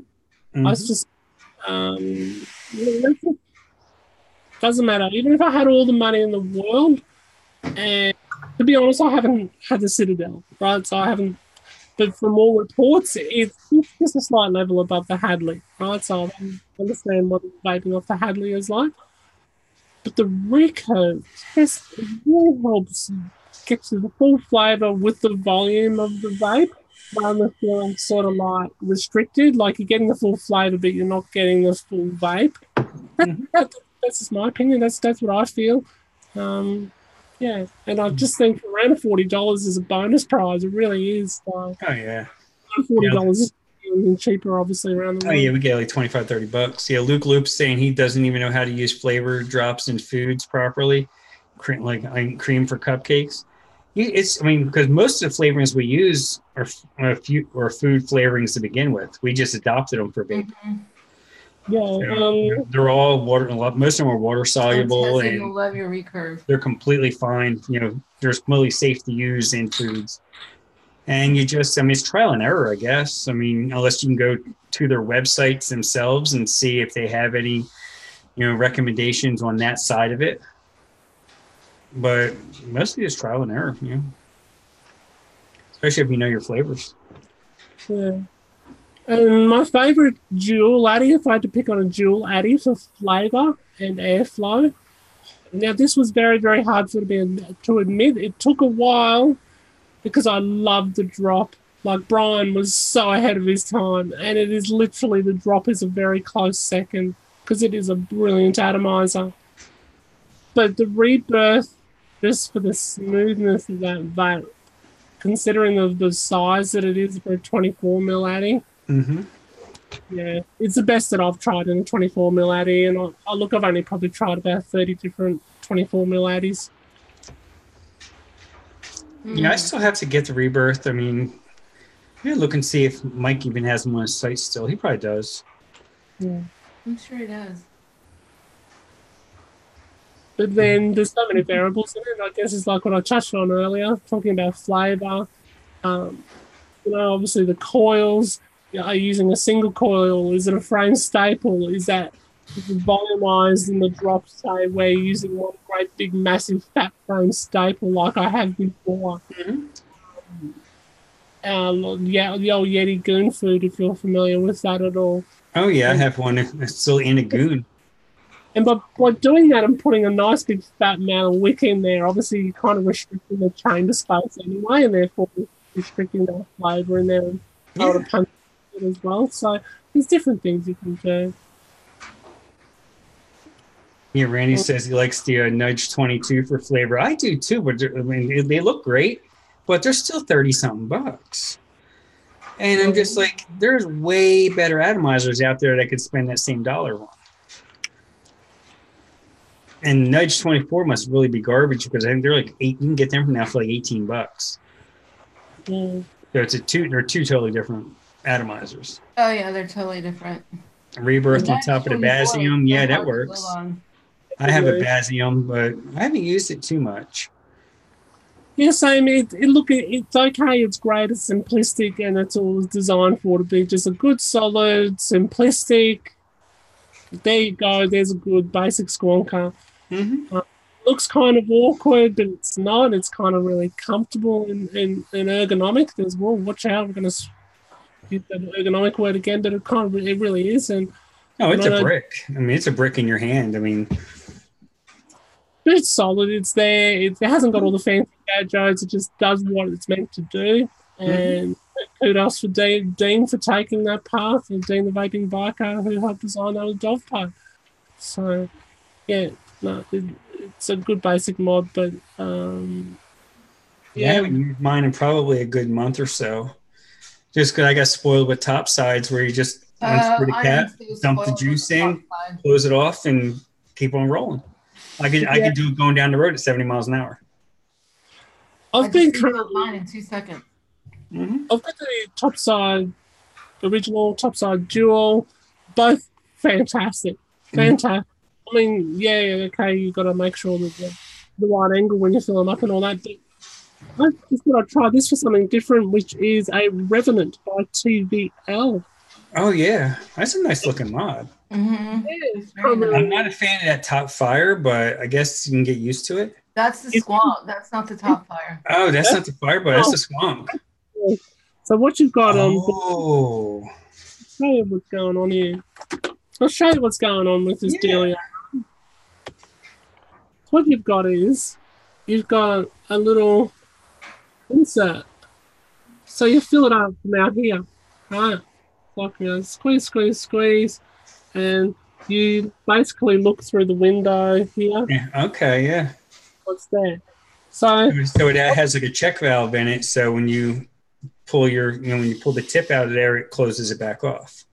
yeah, Kind of filling air in a tire. fire button, squonk button. Oh, Yes, wow. right. It Now, takes some. someone, let's say Frank's driving. He's driving one-handed, and he needs to fill the squonker up with that. How can he do that driving down the road? Okay, driving down the road. Hang on, wrong button. That's the biggest problem. Got to get used to. You're not pressing the wrong button. You got to press the fire Right, button. I've heard that. Yeah.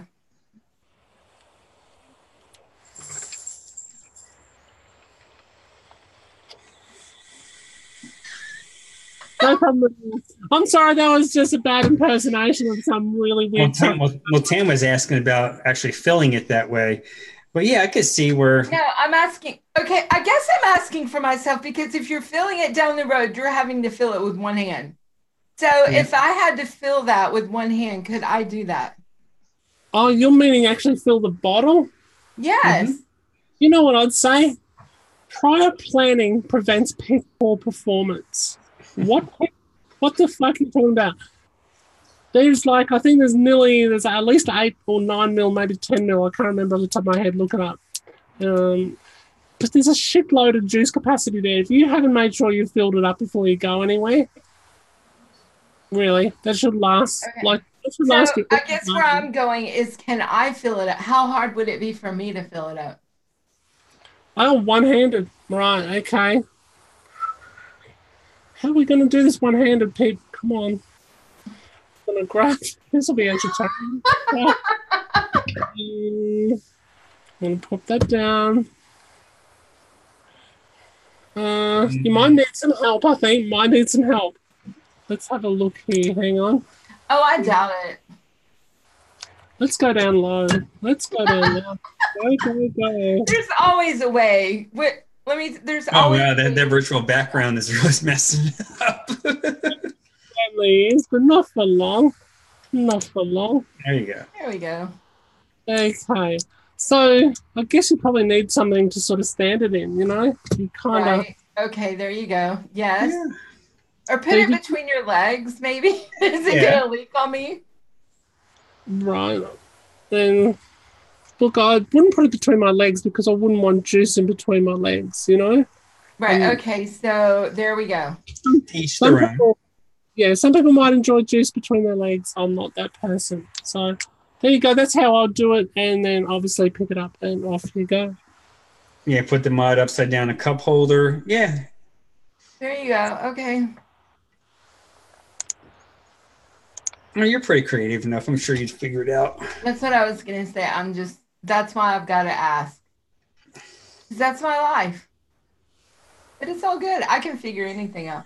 If I can build a coil, if I can put a coil and a mod with one hand, I can do anything. Yeah. I could feel that. But I just want it to be easy. That's what I want to know is how easy it would be. Yeah, ease of use. I'm looking for simplicity. Exactly. Simple and easy. That's what I'm all about.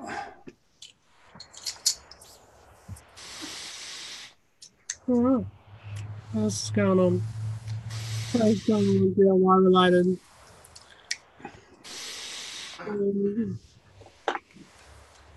Man, I cannot put down this drops of Jupiter. This stuff is fucking It's good. got to steep. You're going to have to make more. I will.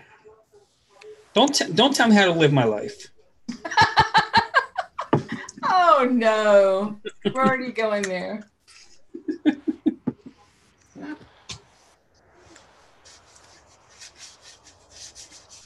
One recipe. Would you like a sneak peek? Would you like a sneak peek at a recipe that Yes. is going to be releasable They may be released probably in about 3 weeks. But I think this one's looking pretty simply delicious. Come up with this when we were in Discord the other day. And hey, just for you guys, have a go at mixing this up. Screenshot this later because I haven't got this on share. And what do you think? Look, I just think all this discussion has made me think about cream on your lips, you know? Oh, I like it. Yeah, it's just a nice, delicious dark chocolate, creamy with a little bit of Irish cream feel on your lips. Of course, I have to get pralines and cream, but I have the rest of it. Out of focus, apparently, Ingvar says. No, we're good. Should be all right. Just hit refresh on your could be browser there, Ingvar. Sometimes lower internet can automatically do that. So there you go. A little bit of dark chocolate, some silky smoothness of the Devon cream complements the Irish cream by Flavour Art, which is the best Irish cream. Some people might argue that they like VTA, but it's not real boozy. It's a real nice Irish cream essence. It's nice stuff without the alcohol-y type of feel. And that love, it's got that really nice creaminess to it. Got a hint of white chocolate, and it really seems to work nicely with this combination. And pralines and cream, it has that depth of sweetness that I really wanted to compliment. Yeah, this is more of a hybrid, I guess, if I can call it a hybrid style profile. It's not necessarily based on anything. It's just based on what I think would be lovely to work together. And I would say Roger has an idea using Mullenberry Bayless instead of Flavor Art Irish cream. Right, sure. And that's what it's all about, isn't it? It's about not necessarily subbing. It's about being inspired. And I guess it goes full circle. It would be an inspired remix, which would be awesome. Yeah, using that lateral insertion again. Exactly. Laterally search some Bayless, because it doesn't, right?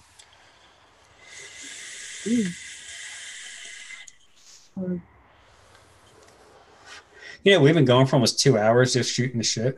Wow. Yeah, we're doing well, guys. We still have 22 people hanging out with us too. Wow.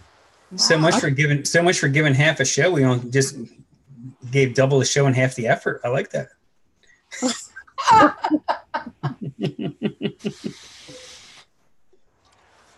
Absolutely. Otherwise, yeah, look, I haven't got the new Flavora to go through like Tam has. Frank has it too. Oh, okay, and Frank has it too. Are you going to spoil it all for us? No, I've been waiting for you guys to get it over there before I did a little bit, but me and my lack of time, so. Right. I don't have a life either. Oh, come on. So, I mean, you got the cola.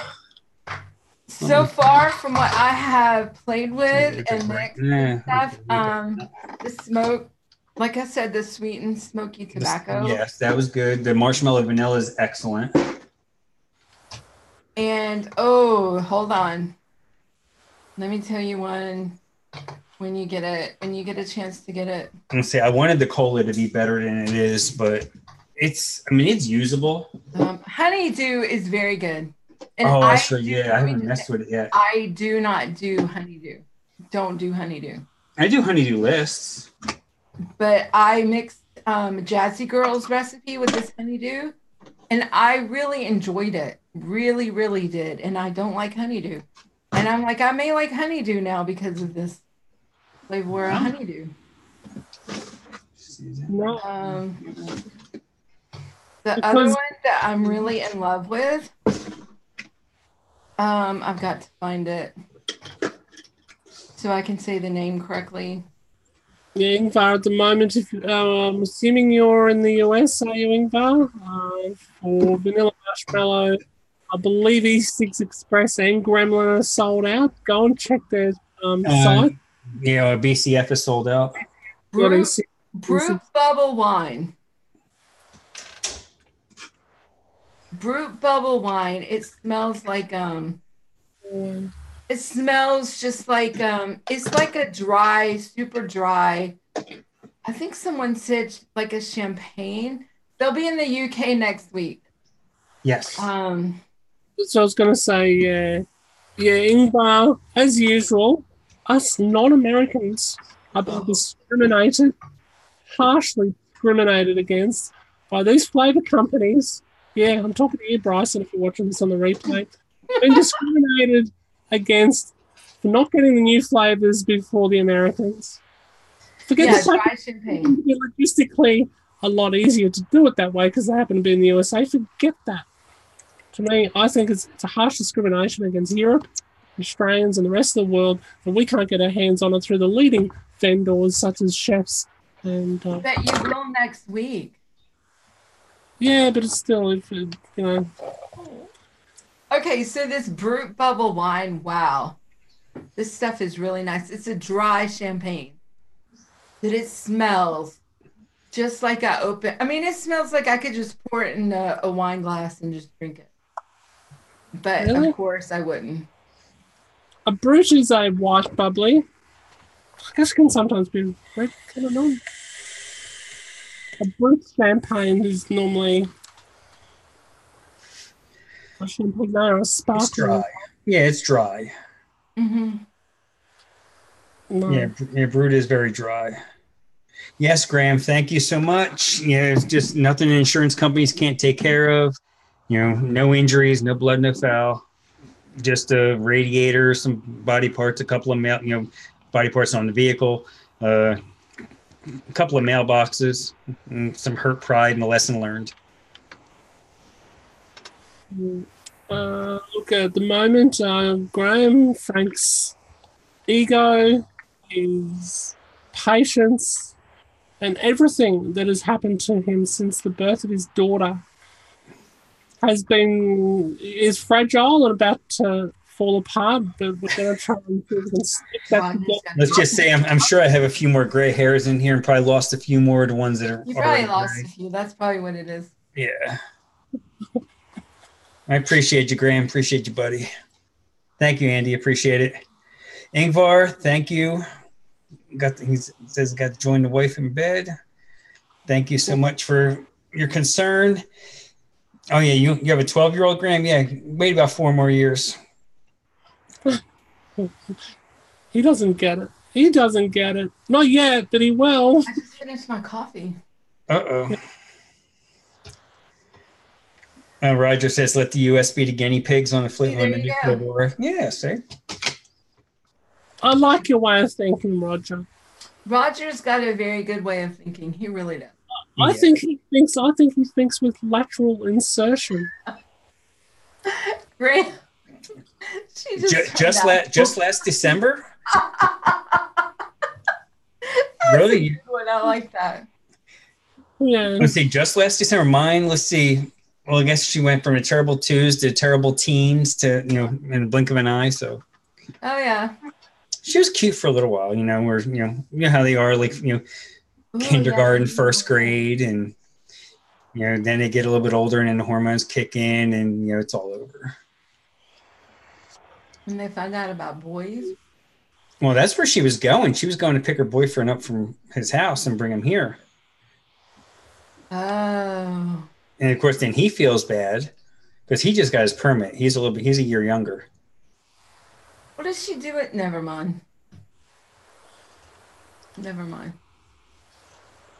So, I never dated a younger boy, so I don't know. Oh, heck, they've been together since middle school, since like she was in 8th grade, he was in 7th, maybe 7th, 6th, something like that, off and on. All right, Jeff's got a 17-year-old. Yep. Randy's granddaughter is having a baby in August. Wow. You're going to be a great grandfather. My parents just turned great grandparents. Luke's looking forward to new Inawera flavors. Yeah. I said I trust Inawera as much as an ex-wife, so I don't know. I just have trouble with Inawera. I mean, I use them, but I don't count on them because you never know when they're going to change them. Yeah, can I just screen share something here? I apologize if this is... No, there's nothing in here. This is from the group. So these are the new flavors from Inawera being released. Lemonly, vanilla. So Roger's saying these are ready to use flavor mixes? Yeah, lemon. Oh, okay. So basically they're one shots. They're supposed to be like one shots. Okay. But there was something here that, again, a little bit of an industry inside joke. If those who know who Atom Decree is, or Adam Decree, rather, aka Chemist, one of the greatest mixers of our era. There was if you look very closely at this guy, Luke kindly points out that that's definitely him doing the mango, and I can say that I think he's doing it well, So, shout out to Chemist and all he's done for DIY over the years, and he's doing a little bit here and there around the background as he builds his rap career. Yeah. So there you go. Everyone's having a go at one shots. Certainly, I keep hearing about that waffle one. People are starting to wonder if it's going to be kind of like what the Inawera waffle was. If it's kind of like a replay, and it's like, I don't know about that one. There is a solution. And Tam and I have discovered the solution through sesame waffle dough, because it's all about the waffle. It's got nothing to do with dough and sesame. Waffle dough. It's the essence and that proper off the griddle waffle flavor that you want. That you could really quite easily say pair with a pancake.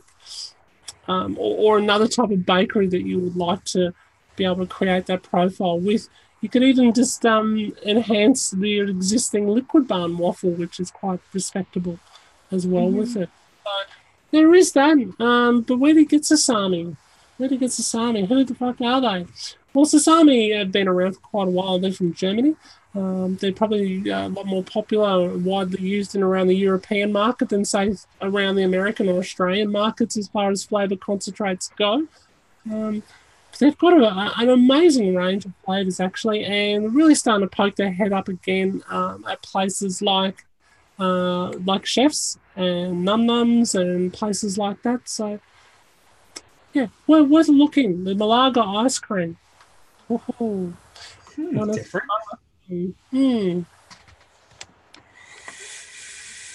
Vaping Surveyor just got waffle dough too, and he was like, "It's amazing." He even was. You're right, Tan. There you go, Roger. And as you know, I never speak about stuff that I don't know. If I don't, I ask. But I'm never afraid to share what I do, especially if I think there might be just a smidgen of opportunity, or if I think if it's relevant to help another. I think that's what it's all about. This is my opinion. Let's see. Luke asks, you know what Malaga means in Greek? Malaga? No. Malaga was a town in Jersey. I know what he's thinking. In Australia, he's thinking of Malacca. Malacca, I think it is, because I grew up with a close friend who was Greek. And yeah, anyway, it means wanker. Basically, in Greek, it's like calling somebody a wanker. Okay, so calling him a dick. Okay. Yeah, so it's not real flattering. Flattering. Okay. Luke's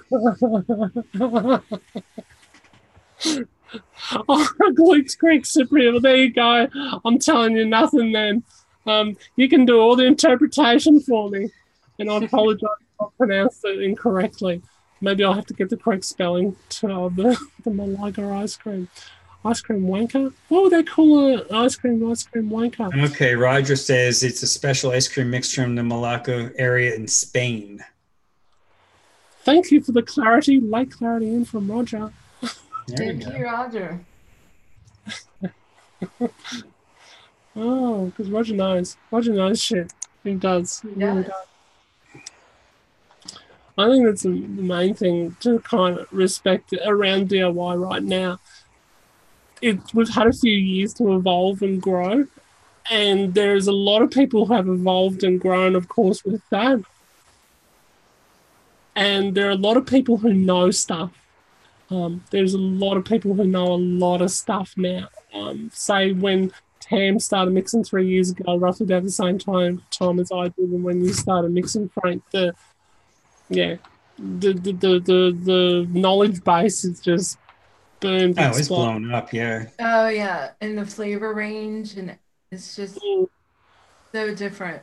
Yeah, if you're 2 years ago, Vape Train, if it was around, it wasn't available in the US yet. You had basically you had TFA, Capella, Flavor Art. Flavora was if you had a little bit extra money. Inaware a little bit, Liquid Barn.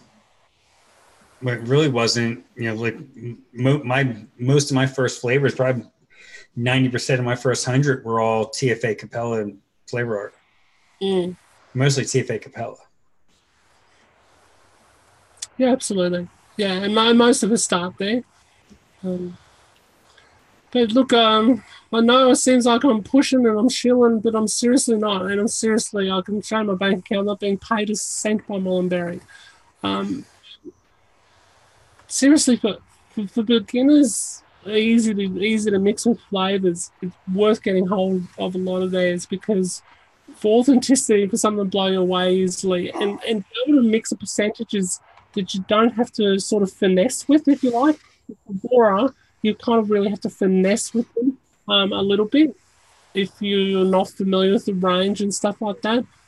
Where, like a lot of Mullenberry flavors, you can use them between 2 and 6% pretty well, Mm-hmm. If you get sort of the top 20, you can move this flavor pretty well between that sort of range, and it's a lot easier to get a delicious mix together, I think. Absolutely. Well, gang, I know I'm getting tired, and Tam's probably getting tired. You probably got stuff to do. It's already Monday morning your time. It's probably almost lunchtime for you. Roger, it's the middle of the night for Roger and for many others out there. So I think we're going to wrap this up. I mean, heck, we've been going 2 hours. I appreciate everybody's been hanging out. This is nice and easy, just hanging out and shooting the shit and do a little mixing. And I finished mixing mine too. Was that more of the Drops of Jupiter? Yeah. Nice. I mixed 60 mils. Yeah, I did 30 down to, I don't know, 25. You got red lids for yours? Yeah. Why? I got black. So I wanted to be different. It's okay. You can be, at least we know you're red and I'm black. I'm the lady in black, remember? Yeah. That's right. And doesn't red stand for like passion and love, and everyone knows me as GTS. Whatever. Frank. Yeah, hop over to Twitch later and catch out Lumi. Go watch her play some video games and get angry at the screen, and so it's entertaining. Remember to write your congressman, your local, whoever in office. I'm not so good at telling who they are.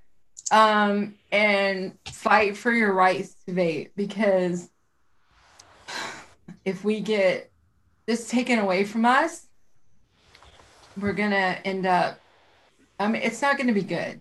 We need to be able to keep this around so other people who are smoking can eventually get on to this vaping and cannot have happen what happened to South Australia. Well, anyone who's had any kind of lung cancer. Oh, you want that? Okay. Who's died of any kind of who's died of anything to do with smoking related illness. They need to be able to have the options to stop. And this is one of the best options that I know of to have that happen, to let people, for the alternative to not smoke and to have that healthier lifestyle. And so we need to fight for this. So write your congressmen, your political leaders, whoever it is, and let's get on the road to making sure we keep this around. Exactly. And we don't have Drops to Jupiter songs happening all over. Great song. And Mm-hmm. when you really know the truth. Yes. Yeah. You have any parting words there, Pippa, as we head out the door? Yeah, be good to each other, you know. As Fresh says, educate, advocate, be good for this community. Support those who support the community. You know, support those around you. Just, you know, be cool. Everyone has a bad day. Just know that everyone who has a bad day, you're closer to getting the good one. If you didn't have a bad day, you wouldn't know what a good one was, right? That's right. So Exactly. this is, enjoy the journey of life. Enjoy the journey of mixing. Keep on keeping it real is the main thing. Keep on keeping it real is probably the main message I've got. Otherwise, check out everything we do on DIY Down Under. You can keep up with it at DIYdownunder.com on the splash page. As soon as you hit enter, it'll take you right there. We've got all sorts of exciting initiatives coming up. Obviously, we talked earlier about the Discord, where we are only too happy to sit down, chill out, hang out, voice chat, and talk all good, wonderful things about mixing. There's a great group who get in there quite regularly. Go and check all that out. So much more between the Q&A on a Thursday that I do, between Mixing with Me Mates, where we're just doing an amazing show every week, between hashtag Under the Radar, between our collaborative challenges. We're doing what we can to keep DIY exciting, to keep it engaging, to keep it thought-provoking, to keep it challenging. But the main thing is what we do here at DIY Down Under is do it together, and that's why we do say together, let's discover. But I just want to thank you again for having me on your show.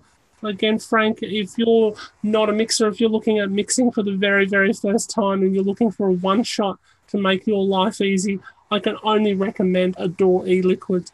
Look up adoreeliquid.com. Use the code PINKPUSSY. Yes, you heard correctly. It doesn't matter whether you use it for a small, lowercase pink pussy or an uppercase, as long as it's tight and it's in between, okay?